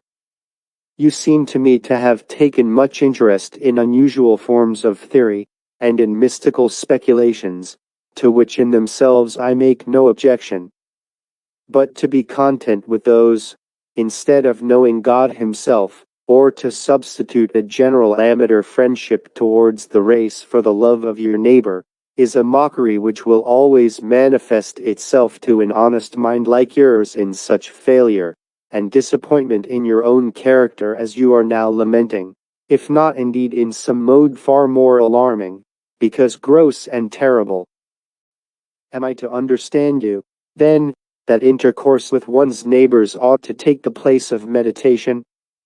By no means, but ought to go side by side with it, if you would have at once a healthy mind to judge, and the means of either verifying your speculations, or discovering their falsehood. But where am I to find such friends besides yourself with whom to hold spiritual communion? It is the communion of spiritual deeds, deeds of justice, of mercy, of humility, the kind word, the cup of cold water, the visitation in sickness, the lending of money, not spiritual conference or talk, that I mean. The latter will come of itself where it is natural. You would soon find that it is not only to those whose spiritual windows are of the same shape as your own that you are neighbor. There is one poor man in my congregation who knows more, practically, I mean, too, of spirituality of mind than any of us. Perhaps you could not teach him much, but he could teach you. At all events, our neighbors are just those round about us. And the most ignorant men in a little place like Marshmallows, one like you with leisure ought to know and understand, and have some good influence upon. He is your brother whom you are bound to care for and elevate. I do not mean socially, but really, in himself, if it be possible. You ought at least to get into some simple human relation with him, as you would with the youngest and most ignorant of your brothers and sisters born of the same father and mother, approaching him, not with pompous lecturing, or fault-finding, still less with that abomination called condescension, but with the humble service of the elder to the younger, in whatever he may be helped by you without injury to him. Never was there a more injurious mistake, than that it is the business of the clergy only to have the care of souls. But that would be endless. It would leave me no time for myself. Would that be no time for yourself spent in leading a noble, Christian life, in verifying the words of our Lord by doing them, in building your house on the rock of action instead of the sands of theory, in widening your own being by entering into the nature, thoughts, feelings, even fancies of those around you? In such intercourse you would find health radiating into your own bosom, healing sympathies springing up in the most barren acquaintance, channels open for the inrush of truth into your own mind, and opportunities afforded for the exercise of that self-discipline, the lack of which led to the failures which you now bemoan. Soon then would you have cause to wonder how much some of your speculations had fallen into the background, simply because the truth, showing itself grandly true, had so filled and occupied your mind, that it left no room for anxiety about such questions as, while secured in the interest all reality gives, were yet dwarfed by the side of it. Nothing, I repeat, so much as humble ministration to your neighbors, will help you to that perfect love of God which casts out fear. Nothing, but the love of God, that God revealed in Christ, will make you able to love your neighbor aright. And the Spirit of God, which alone gives might for any good, will by these loves, which are life, strengthen you at last to believe in the light even in the midst of darkness, to hold the resolution formed in health when sickness has altered the appearance of everything around you, and to feel tenderly towards your fellow, even when you yourself are plunged in dejection or racked with pain. But, I said, I fear I have transgressed the bounds of all propriety by enlarging upon this matter as I have done. I can only say I have spoken in proportion to my feeling of its weight and truth. I thank you, heartily, returned Mr. Stoddart, rising. And I promise you at least to think over what you have been saying. I hope to be in my old place in the organ loft next Sunday. So he was. And Miss Oldcastle was in the pew with her mother. Nor did she go any more to Addicehead to church. Chapter 21. The Devil in Thomas Weir. As the winter went on, it was sad to look on the evident though slow decline of Catherine Weir. It seemed as if the dead season was dragging her to its bosom, to lay her among the leaves of past summers. She was still to be found in the shop, or appeared in it as often as the bell suspended over the door rang, to announce the entrance of a customer, but she was terribly worn, and her step indicated much weakness. Nor had the signs of restless trouble diminished, as these tide marks indicated ebbing strength. There was the same dry fierce fire in her eyes, the same forceful compression of her lips, the same evidences of brooding over some one absorbing thought or feeling. She seemed to me, and to Dr. Duncan as well, to be dying of resentment. Would nobody do anything for her? I thought. Would not her father help her? He had got more gentle now, whence I had reason to hope that Christian principles and feelings had begun to rise and operate in him, while surely the influence of his son must, by this time, have done something not only to soften his character generally, but to appease the anger he had cherished towards the one ewe lamb, against which, having wandered away into the desert place, he had closed and barred the door of the sheepfold. I would go and see him, and try what could be done for her. I may be forgiven here if I make the remark that I cannot help thinking that what measure of success I had already had with my people was partly owing to this, that when I thought of a thing, and had concluded it might do, I very seldom put off the consequent action. I found I was wrong sometimes, and that the particular action did no good, but thus movement was kept up in my operative nature, preventing it from sinking towards the inactivity to which I was but too much inclined. Besides, to find out what will not do, is a step towards finding out what will do. Moreover, an attempt in itself unsuccessful may set something or other in motion that will help. My present attempt turned out one of my failures, though I cannot think that it would have been better left unmade. A red rayless sun, which one might have imagined sullen and disconsolate because he could not make the dead earth smile into flowers, was looking through the frosty fog of the winter morning, as I walked across the bridge to find Thomas Weir in his workshop. The poplars stood like goblin sentinels, with black heads, upon which the long hair stood on end, all along the dark cold river. Nature looked like a life out of which the love has vanished. I turned from it and hastened on. Thomas was busy working with a spoke sheave at the spoke of a cartwheel. How curiously the smallest visual fact will sometimes keep its place in the memory, when it cannot with all earnestness of endeavor recall a thought, a far more important fact. That will come again only when its time comes first. A cold morning, Thomas, I called from the door. I can always keep myself warm, sir, returned Thomas, cheerfully. What are you doing, Tom? I said, going up to him first. A little job for myself, sir. I'm making a few bookshelves. I want to have a little talk with your father. Just step out in a minute or so, and let me have half an hour. Yes, sir, certainly. I then went to the other end of the shop, for, curiously, as it seemed to me, although father and son were on the best of terms, they always worked as far from each other as the shop would permit, and it was a very large room. It is not easy always to keep warm through and through, Thomas, I said. I suppose my tone revealed to his quick perceptions that more was meant than met the ear. He looked up from his work, his till filled with an uncompleted shaving. And when the heart gets cold, I went on, it is not easily warmed again. The fire's hard to light there, Thomas.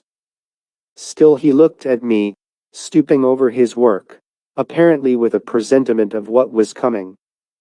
I fear there is no way of lighting it again, except the blacksmith's way.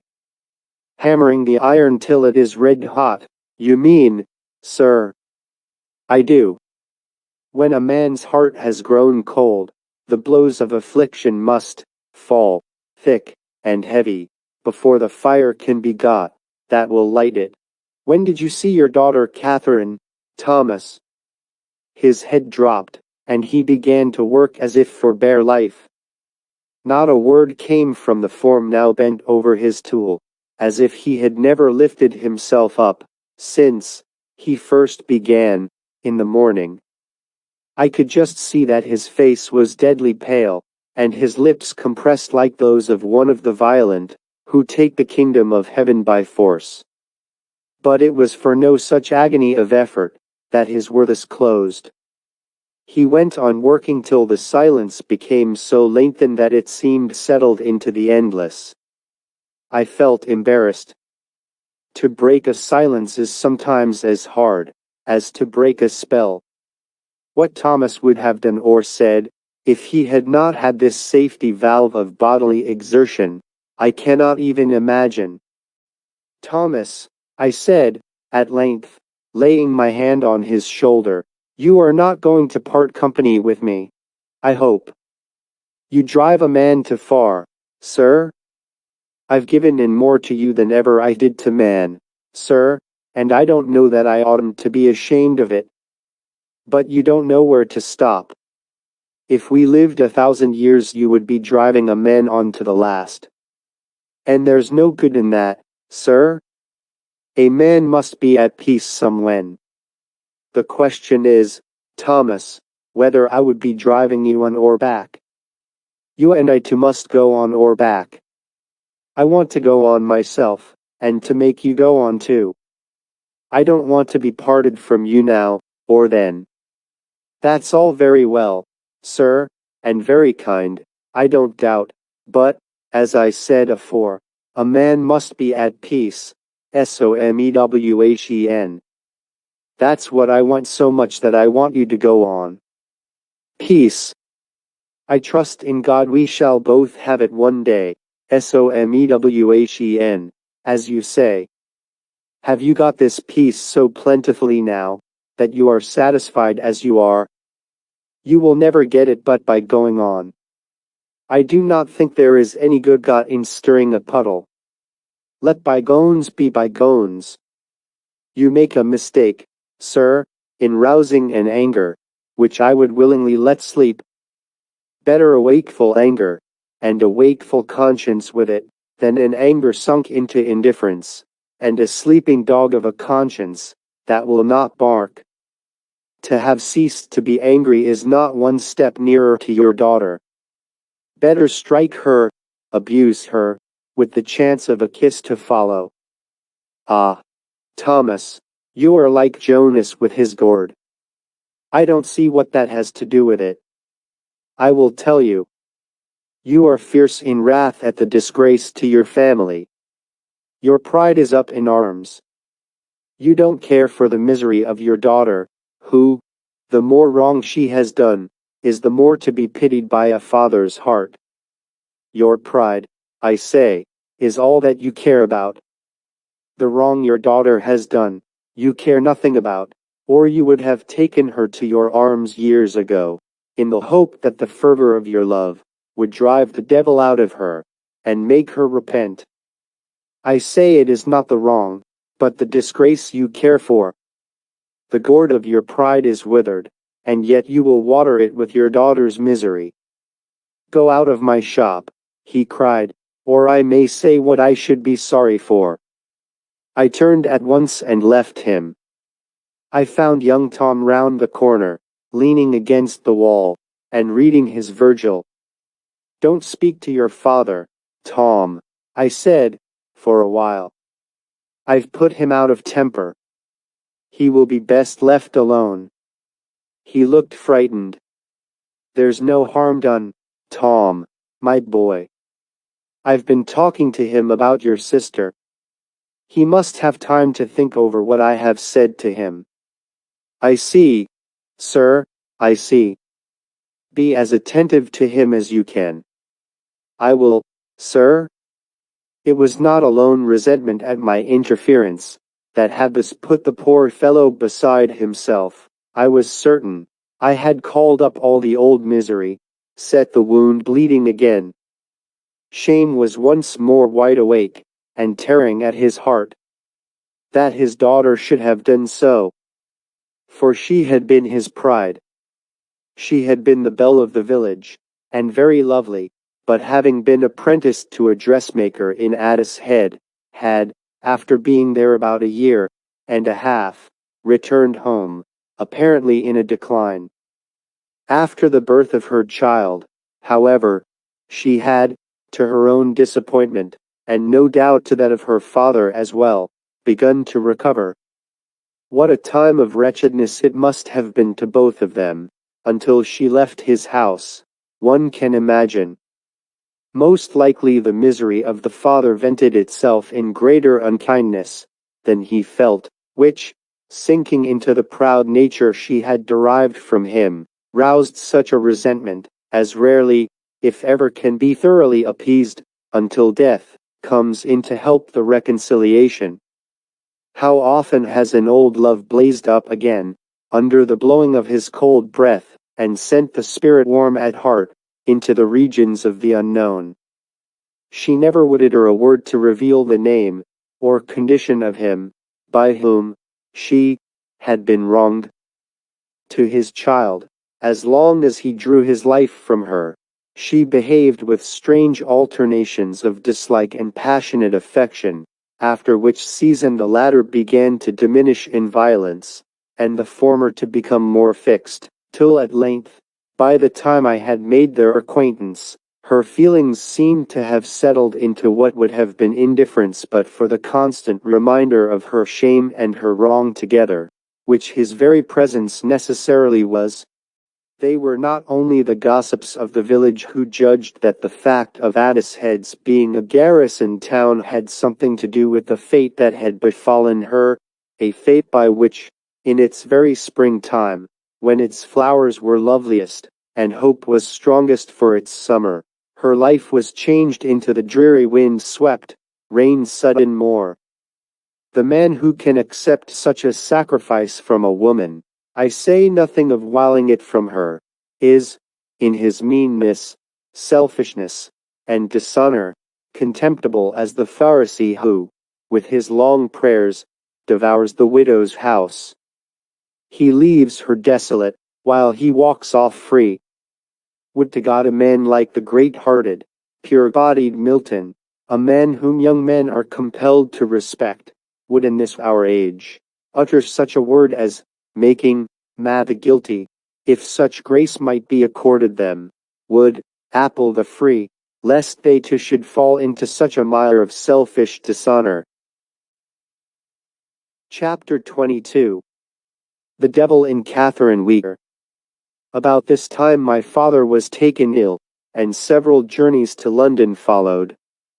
It is only as vicar that I am writing these memorials, for such they should be called, rather than annals, though certainly the use of the latter word has of late become vague enough for all convenience.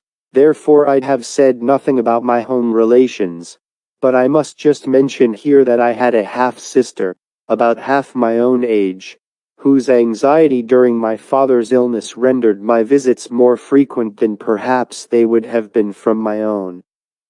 But my sister was right in her anxiety. My father grew worse, and in December he died. I will not eulogize one so dear to me. That he was no common man will appear from the fact of his unconventionality and justice in leaving his property to my sister, saying in his will that he had done all I could require of him, in giving me a good education, and that, men having means in their power which women had not, it was unjust to the latter to make them, without a choice, dependent upon the former. After the funeral, my sister, feeling it impossible to remain in the house any longer, begged me to take her with me. So, after arranging affairs, we set out, and reached Marshmallows on New Year's Day. My sister being so much younger than myself, her presence in my house made very little change in my habits. She came into my ways without any difficulty, so that I did not experience the least restraint from having to consider her. And I soon began to find her of considerable service among the poor, and sick of my flock, the latter class being more numerous this winter on account of the greater severity of the weather. I now began to note a change in the habits of Catherine WEIR. As far as I remember, I had never up to this time seen her out of her own house, except in church, at which she had been a regular attendant for many weeks. Now, however, I began to meet her when and where I least expected. I do not say often, but so often as to make me believe, she went wandering about frequently. It was always at night, however, and always in stormy weather. The marvel was, not that a sick woman could be there, for a sick woman may be able to do anything, but that she could do so more than once, that was the marvel. At the same time, I began to miss her from church. Possibly my reader may wonder how I came to have the chance of meeting anyone, again, and again at night, and in stormy weather. I can relieve him from the difficulty. Odd as it will appear to some readers, I had naturally a predilection for rough weather. I think I enjoyed fighting with a storm in winter nearly as much as lying on the grass, under a beech tree in summer. Possibly this assertion may seem strange to one likewise who has remarked the ordinary peaceableness of my disposition. But he may have done me the justice to remark at the same time, that I have some considerable pleasure in fighting the devil, though none in fighting my fellow man, even in the ordinary form of disputation in which it is not heart's blood, but soul's blood, that is so often shed. Indeed there are many controversies far more immoral, as to the manner in which they are conducted, than a brutal prize fight.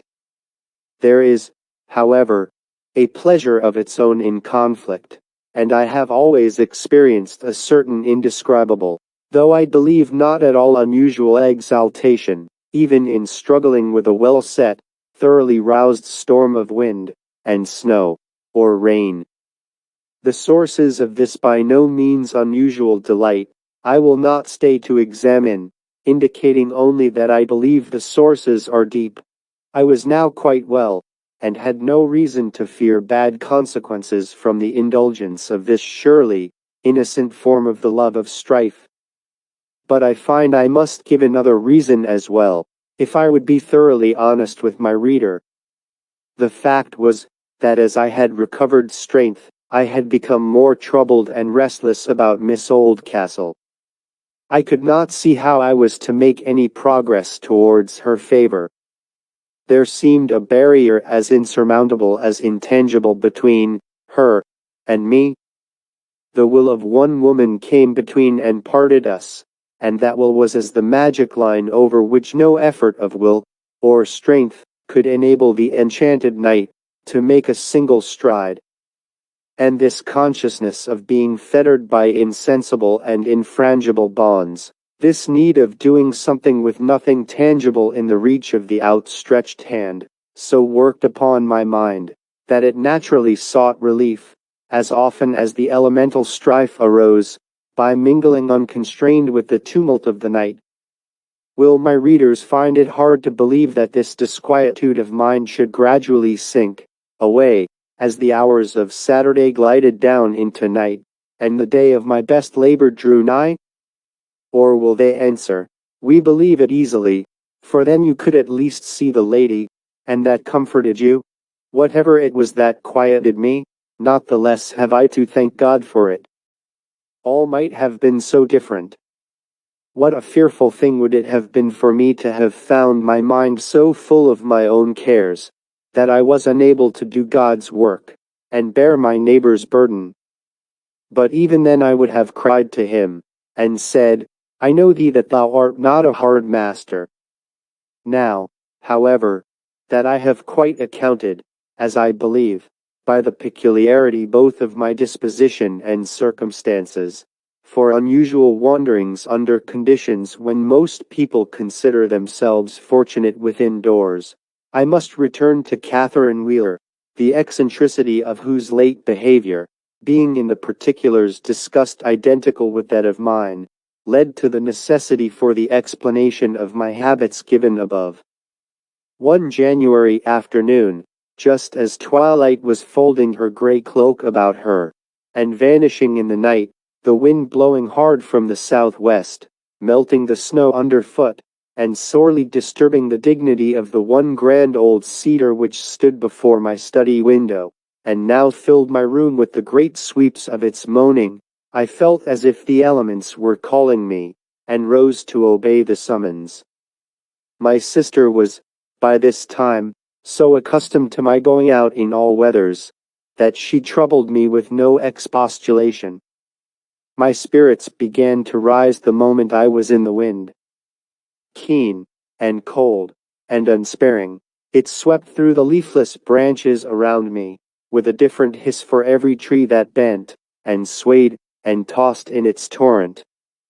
I made my way to the gate and out upon the road, and then, turning to the right, away from the village, I sought a kind of common, open and treeless, the nearest approach to a moor that there was in the county, I believe, over which a wind like this would sweep unstayed by house, or shrub, or fence, the only shelter it afforded lying in the inequalities of its surface. I had walked with my head bent low against the blast, for the better part of a mile, fighting for every step of the way, when, coming to a deep cut in the common, opening at right angles from the road, whence at some time or other a large quantity of sand had been carted, I turned into its defense to recover my breath, and listened to the noise of the wind in the fierce rush of its sea over the open channel of the common. And I remember I was thinking with myself, if the air would only become faintly visible for a moment, what a sight it would be of waste grandeur with its thousands of billowing eddies, and self-involved, conflicting, and swallowing whirlpools from the sea bottom of this common.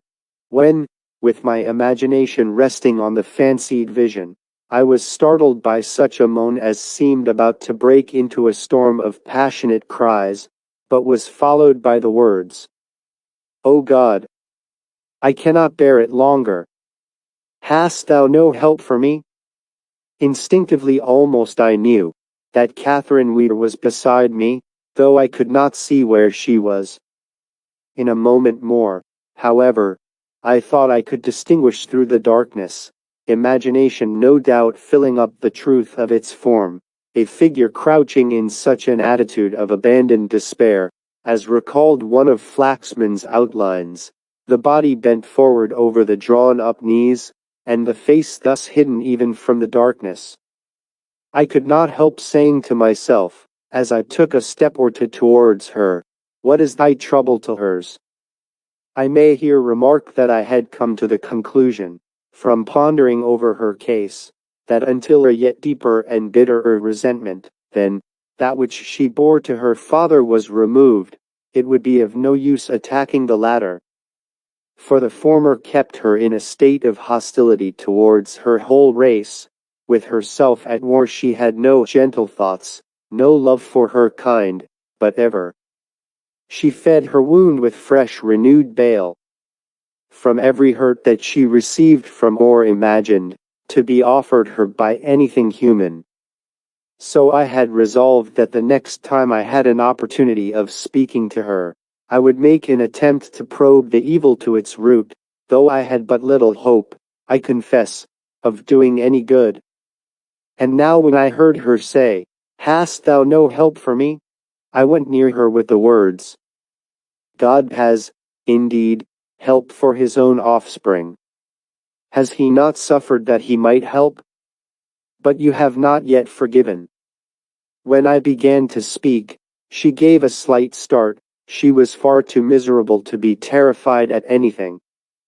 Before I had finished, she stood erect on her feet, facing me with the whiteness of her face glimmering through the blackness of the night. "I ask him for peace," she said, "and he sends me more torment." And I thought of Ahab when he said, "Hast thou found me, O mine enemy?" If we had what we asked for always, we should too often find it was not what we wanted, after all. "You will not leave me alone," she said. "It is too bad." Poor woman. It was well for her she could pray to God in her trouble, for she could scarcely endure a word from her fellow man. She, despairing before God, was fierce as a tigress to her fellow sinner who would stretch a hand to help her out of the mire, and set her beside him on the rack, which he felt firm, under his own feet. "I will not leave you alone, Catherine," I said, feeling that I must at length assume another tone of speech with her who resisted gentleness. "Scorn my interference as you will," I said, "I have yet to give an account of you. And I have to fear lest my master should require your blood at my hands.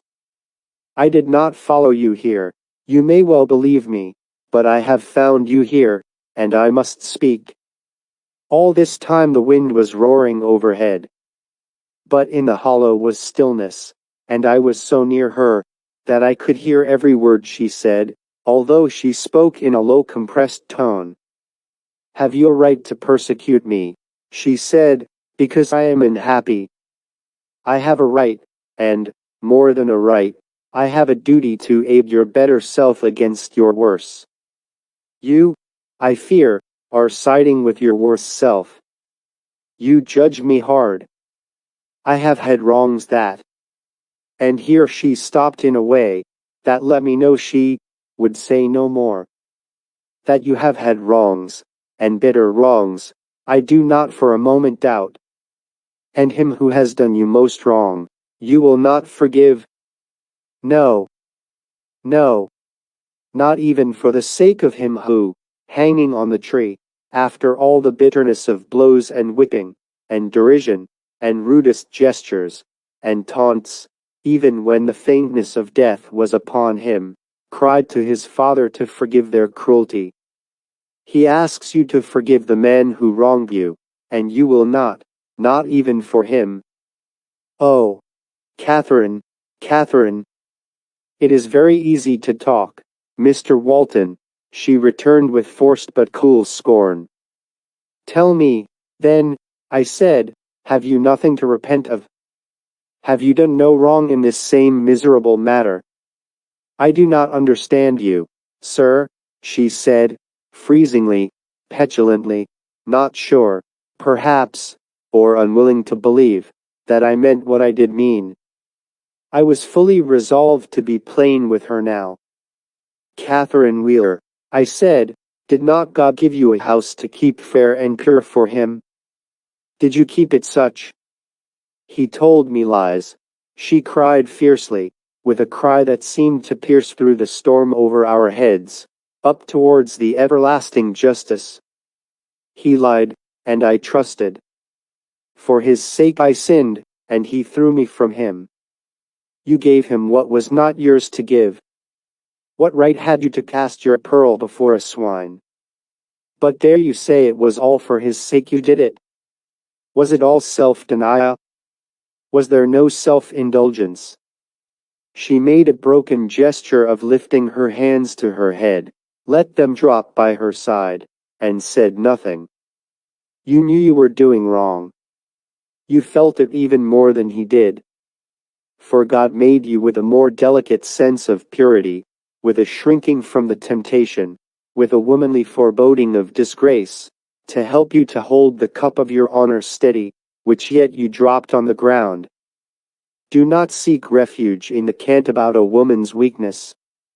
The strength of the woman is as needful to her womanhood as the strength of the man is to his manhood, and a woman is just as strong as she will be. And now, instead of humbling yourself before your Father in heaven, whom you have wronged more even than your Father on earth, you rage over your injuries, and cherish hatred against him who wronged you. But I will go yet further, and show you, in God's name, that you wronged your seducer. For you were his keeper, as he was yours. What if he had found a noble-hearted girl, who also trusted him entirely, just until she knew she ought not to listen to him a moment longer? Who, when his love showed itself less than human, caring but for itself, rose in the royalty of her maidenhood, and looked him in the face. Would he not have been ashamed before her, and so before himself, seeing in the glass of her dignity his own contemptibleness? But instead of such a woman he found you, who let him do as he would. No redemption for him in you. And now he walks the earth the worse for you, defiled by your spoil, glorying in his poor victory over you, despising all women for your sake, unrepentant and proud, ruining others the easier, that he has already ruined you. He does, she shrieked, but I will have my revenge. I can and I will. And, darting past me, she rushed out into the storm. I followed, and could just see that she took the way to the village. Her dim shape went down the wind before me into the darkness. I followed in the same direction, fast and faster, for the wind was behind me, and a vague fear which ever grew in my heart, urged me to overtake her. What had I done? To what might I not have driven her? And although all I had said was true, and I had spoken from motives which, as far as I knew my own heart, I could not condemn, yet, as I sped after her, there came a reaction of feeling from the severity with which I had displayed her own case against her. Ah! Poor sister, I thought, was it for me thus to reproach thee who had suffered already so fiercely? If the Spirit speaking in thy heart could not win thee, how should my words of hard accusation, true though they were, every one of them, rouse in thee anything but the wrath that springs from shame? Should I not have tried again, and yet again, to waken thy love, and then a sweet and healing shame, like that of her who bathed the Master's feet with her tears, would have bred fresh love, and no wrath? But again I answered for myself, that my heart had not been the less tender towards her, that I had tried to humble her, for it was that she might slip from under the net of her pride. Even when my tongue spoke the hardest things I could find, My heart was yearning over her. If I could but make her feel that she too had been wrong, would not the sense of common wrong between them help her to forgive? And with the first motion of willing pardon, would not a spring of tenderness, grief, and hope burst from her poor old dried-up heart, and make it young and fresh once more? This I reasoned with myself as I followed her back, through the darkness. The wind fell a little as we came near the village, and the rain began to come down in torrents. There must have been a moon somewhere behind the clouds, for the darkness became less dense, and I began to fancy I could again see the dim shape which had rushed from me. I increased my speed, and became certain of it. Suddenly, her strength giving way, or her foot stumbling over something in the road, she fell to the earth with a cry. I was beside her in a moment. She was insensible. I did what I could for her, and in a few minutes she began to come to herself. "Where am I? Who is it?" she asked, listlessly. When she found who I was, she made a great effort to rise, and succeeded. "You must take my arm," I said, "and I will help you to the vicarage." "I will go home," she answered. "Lean on me now, at least, for you must get somewhere." "What does it matter?" she said, in such a tone of despair, that it went to my very heart. A wild half-cry, half-sob followed, and then she took my arm, and said nothing more. Nor did I trouble her with any words, except, when we readied the gate, to beg her to come into the vicarage instead of going home. But she would not listen to me, and so I took her home. She pulled the key of the shop from her pocket. Her hand trembled so, that I took it from her, and opened the door.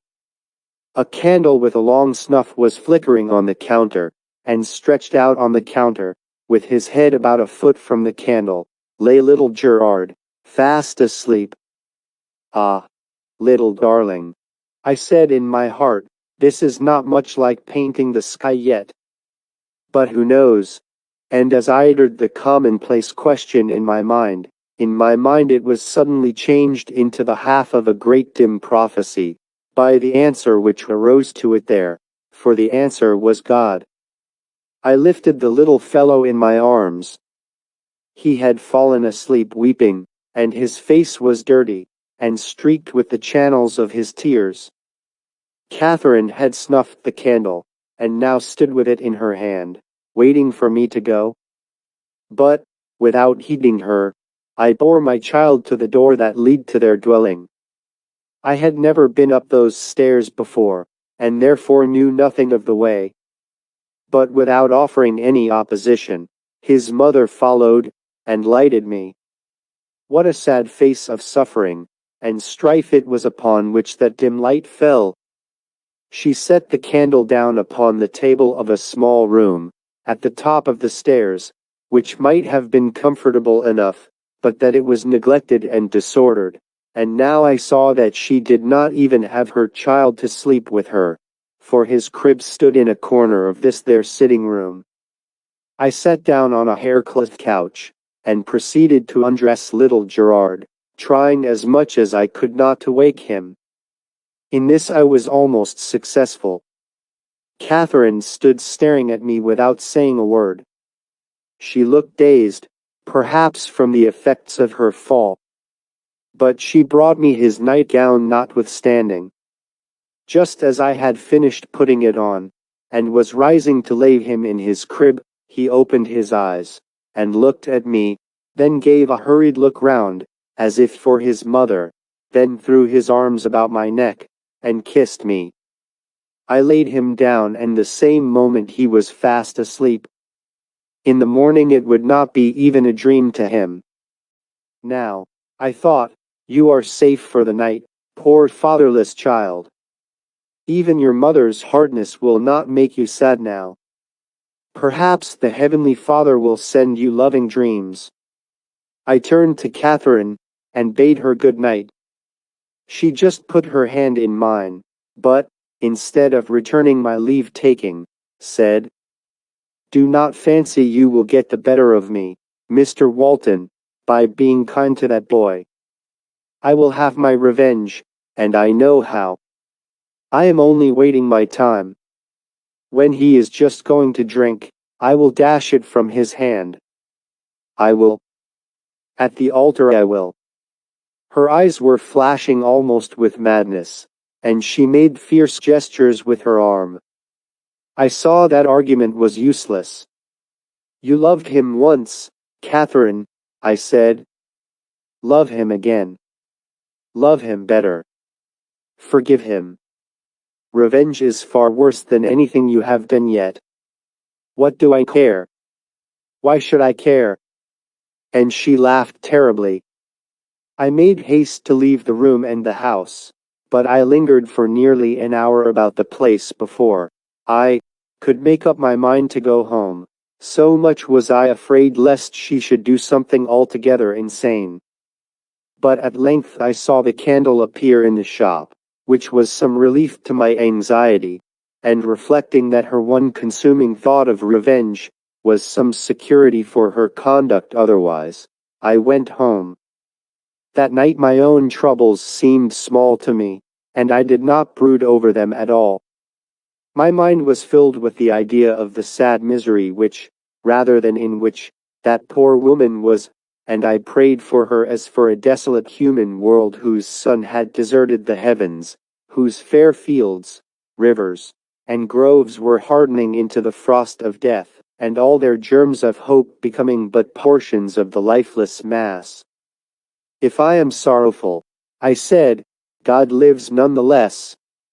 And his will is better than mine, yea, is my hidden and perfected will. In him is my life. His will be done. What, then, is my trouble compared to hers? I will not sink into it and be selfish." In the morning my first business was to inquire after her. I found her in the shop, looking very ill, and obstinately reserved. Gerard sat in a corner, looking as far from happy as a child of his years could look. As I left the shop he crept out with me. "Gerard, come back," cried his mother. "I will not take him away," I said. The boy looked up in my face, as if he wanted to whisper to me, and I stooped to listen. "I dreamed last night," said the boy, "that a big angel with white wings came and took me out of my bed, and carried me high, high up, so high that I could not dream any more. We shall be carried up so high one day, Gerard, my boy, that we shall not want to dream any more. For we shall be carried up to God himself. Now go back to your mother." He obeyed at once, and I went on through the village. Chapter 23. The Devil in the Vicar. I wanted just to pass the gate, and look up the road towards Oldcastle Hall.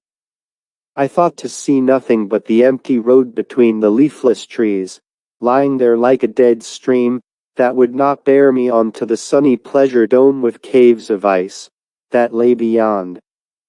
But just as I reached the gate, Miss Oldcastle came out of the lodge, where I learned afterwards the woman that kept the gate was ill. When she saw me she stopped, and I entered hurriedly, and addressed her. But I could say nothing better than the merest commonplaces.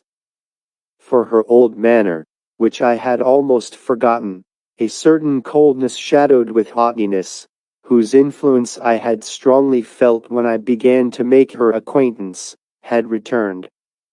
I cannot make my reader understand how this could be blended with the sweetness in her face, and the gentleness of her manners, but there the opposites were, and I could feel them both.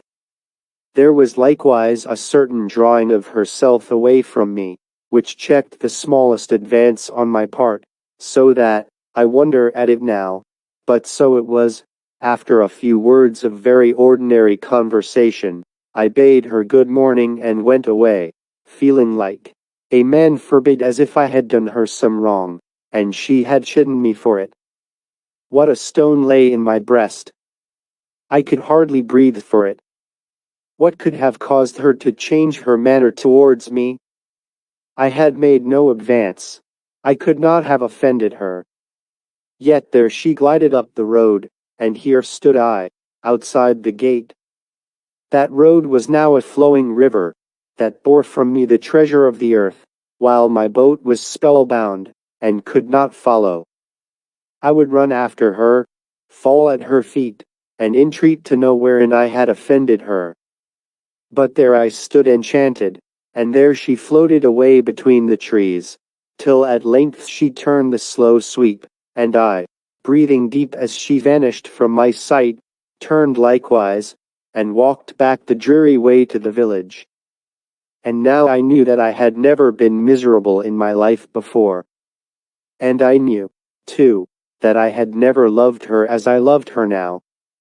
But, as I had for the last 10 years of my life been striving to be a right will, with 1,000 failures and forgetfulnesses every one of those years, while yet the desire grew stronger as hope recovered from every failure, I would now try to do my work as if nothing had happened to incapacitate me for it. So I went on to fulfill the plan with which I had left home, including, as it did, a visit to Thomas WEIR, whom I had not seen in his own shop, since he had ordered me out of it. This, as far as I was concerned, was more accidental than intentional. I had, indeed, abstained from going to him for a while, in order to give him time to come round, but then circumstances which I have recorded intervened to prevent me, so that as yet no advance had been made on my part any more than on his towards a reconciliation, which, however, could have been such only on one side, for I had not been in the least offended by the way he had behaved to me, and needed no reconciliation. To tell the truth, I was pleased to find that my words had had force enough with him to rouse his wrath. Anything rather than indifference. That the heart of the honest man would in the end right me, I could not doubt. In the meantime I would see whether a friendly call might not improve the state of affairs. Till he yielded to the voice within him, however, I could not expect that our relation to each other would be quite restored. As long as he resisted his conscience, and knew that I sided with his conscience, it was impossible he should regard me with peaceful eyes, however much he might desire to be friendly with me. I found him busy, as usual, for he was one of the most diligent men I have ever known. But his face was gloomy, and I thought or fancied that the old scorn had begun once more to usurp the expression of it. Young Tom was not in the shop. "It is a long time since I saw you, now, Thomas." "I can hardly wonder at that," he returned, as if he were trying to do me justice, but his eyes dropped, and he resumed his work, and said no more. I thought it better to make no reference to the past even by assuring him that it was not from resentment that I had been a stranger. "How is Tom?" I asked. "Well enough," he returned. Then, with a smile of peevishness not unmingled with contempt, he added, "He's getting too uppish for me. I don't think the Latin agrees with him." I could not help suspecting at once how the matter stood, namely, that the father, unhappy in his conduct to his daughter, and unable to make up his mind to do right with regard to her, had been behaving captiously and unjustly to his son, and so had rendered himself more miserable than ever. "Perhaps he finds it too much for him without me," I said, evasively, "but I called today partly to inform him that I am quite ready now to recommence our readings together, after which I hope you will find the Latin agree with him better. I wish you would let him alone, sir, I mean, take no more trouble about him. You see I can't do as you want me. I wasn't made to go another man's way, and so it's very hard, more than I can bear, to be under so much obligation to you. But you mistake me altogether, Thomas. It is for the lad's own sake that I want to go on reading with him. And you won't interfere between him and any use I can be of to him. I assure you, to have you go my way instead of your own, is the last thing I could wish, though I confess I do wish very much that you would choose the right way for your own way.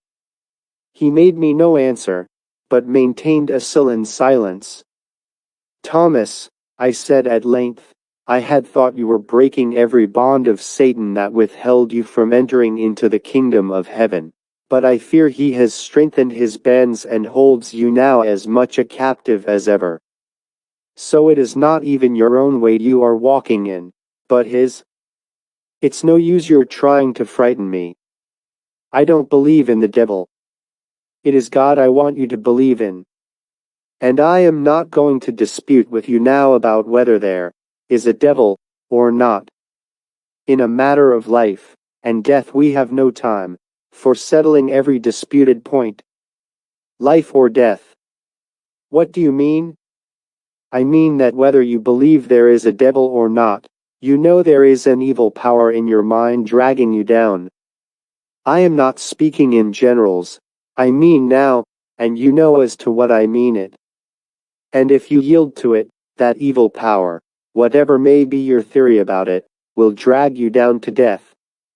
It is a matter of life or death, I repeat, not of theory about the devil. Well, I always did say that if you once give a priest an inch he'll take an ell, and I am sorry I forgot it for once. Having said this, he shut up his mouth in a manner that indicated plainly enough he would not open it again for some time. This, more than his speech, irritated me, and with a mere good morning, I walked out of the shop.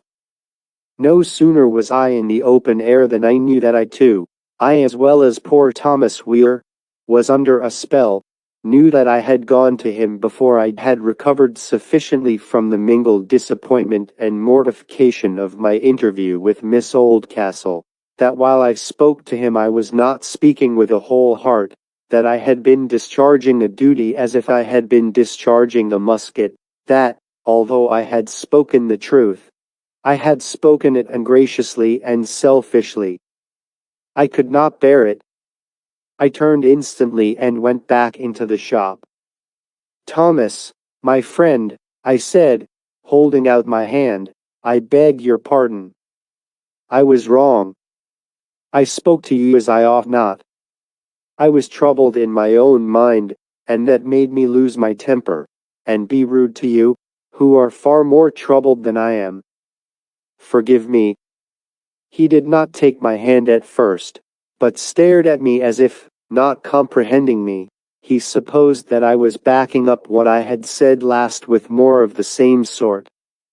But by the time I had finished he saw what I meant, his countenance altered and looked as if the evil spirit were about to depart from him. He held out his hand, gave mine a great grasp, dropped his head, went on with his work, and said never a word. I went out of the shop once more, but in a greatly altered mood. On the way home, I tried to find out how it was that I had that morning failed so signally. I had little virtue in keeping my temper, because it was naturally very even, therefore I had the more shame in losing it. I had borne all my uneasiness about Miss Oldcastle without, as far as I knew, transgressing in this fashion till this very morning. Were great sorrows less hurtful to the temper than small disappointments? Yes, surely. But Shakespeare represents Brutus, after hearing of the sudden death of his wife, as losing his temper with Cassius to a degree that bewildered the latter, who said he did not know that Brutus could have been so angry. Is this consistent with the character of the stately-minded Brutus, or with the dignity of sorrow? It is. For the loss of his wife alone would have made him only less irritable, but the whole weight of an army, with its distracting cares and conflicting interests, pressed upon him, and the battle of an empire was to be fought at daybreak, so that he could not be alone with his grief. Between the silence of death in his mind, and the roar of life in his brain, he became irritable. Looking yet deeper into it, I found that till this morning I had experienced no personal mortification with respect to Miss Oldcastle. It was not the mere disappointment of having no more talk with her, for the sight of her was a blessing I had not in the least expected, that had worked upon me, but the fact that she had repelled or seemed to repel me. And thus I found that self was at the root of the wrong I had done to one over whose mental condition, especially while I was telling him the unwelcome truth, I ought to have been as tender as a mother over her wounded child. I could not say that it was wrong to feel disappointed or even mortified, but something was wrong when one whose especial business it was to serve his people in the name of him, who was full of grace and truth, made them suffer because of his own inward pain. No sooner had I settled this in my mind than my trouble returned with a sudden pang. Had I actually seen her that morning, and spoken to her, and left her with a pain in my heart? What if that face of hers was doomed ever to bring with it such a pain, to be ever to me no more than a lovely vision radiating grief? If so, I would endure in silence, and as patiently as I could, trying to make up for the lack of brightness in my own fate, by causing more brightness in the fate of others. I would at least keep on trying to do my work. That moment I felt a little hand poke itself into mine. I looked down, and there was Gerard Weir looking up in my face. I found myself in the midst of the children coming out of school, for it was Saturday, and a half-holiday. He smiled in my face, and I hoped I smiled in his, and so, hand in hand, we went on to the vicarage, where I gave him up to my sister. But I cannot convey to my reader any notion of the quietness that entered my heart, with the grasp of that childish hand. I think it was the faith of the boy in me that comforted me, but I could not help thinking of the words of our Lord about receiving a child in his name, and so receiving him. By the time we reached the vicarage my heart was very quiet. As the little child held by my hand, so I seemed to be holding by God's hand. And a sense of heart's security, as well as soul safety, awoke in me, and I said to myself, surely he will take care of my heart, as well as of my mind, and my conscience. For one blessed moment I seemed to be at the very center of things, looking out quietly upon my own troubled emotions, as upon something outside of me, apart from me, even as one from the firm rock may look abroad, upon the vexed sea. And I thought I then knew something of what the apostle meant when he said, "Your life is hid with Christ in God." I knew that there was a deeper self than that which was this troubled. I had not had my usual ramble this morning, and was otherwise ill-prepared for the Sunday. So I went early into the church, but finding that the sexton's wife had not yet finished lighting the stove, I sat down by my own fire in the vestry. Suppose I am sitting there now while I say one word for our congregations in winter. I was very particular in having the church well warmed before Sunday. I think some parsons must neglect seeing after this matter on principle, because warmth may make a weary creature go to sleep here and there about the place, as if any healing doctrine could enter the soul, while it is on the rack of the frost. The clergy should see, for it is their business, that their people have no occasion to think of their bodies at all, while they are in church. They have enough ado to think of the truth. When our Lord was feeding even their bodies, he made them all sit down on the grass. It is worth noticing that there was much grass in the place, a rare thing I should think in those countries, and therefore, perhaps, it was chosen by him for their comfort in feeding their souls and bodies both.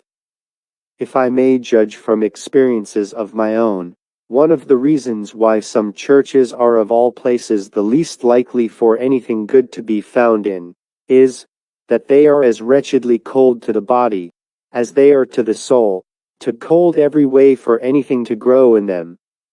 Edelweiss, noble white as they call a plant growing under the snow on some of the Alps, could not survive the winter in such churches. There is small welcome in a cold house.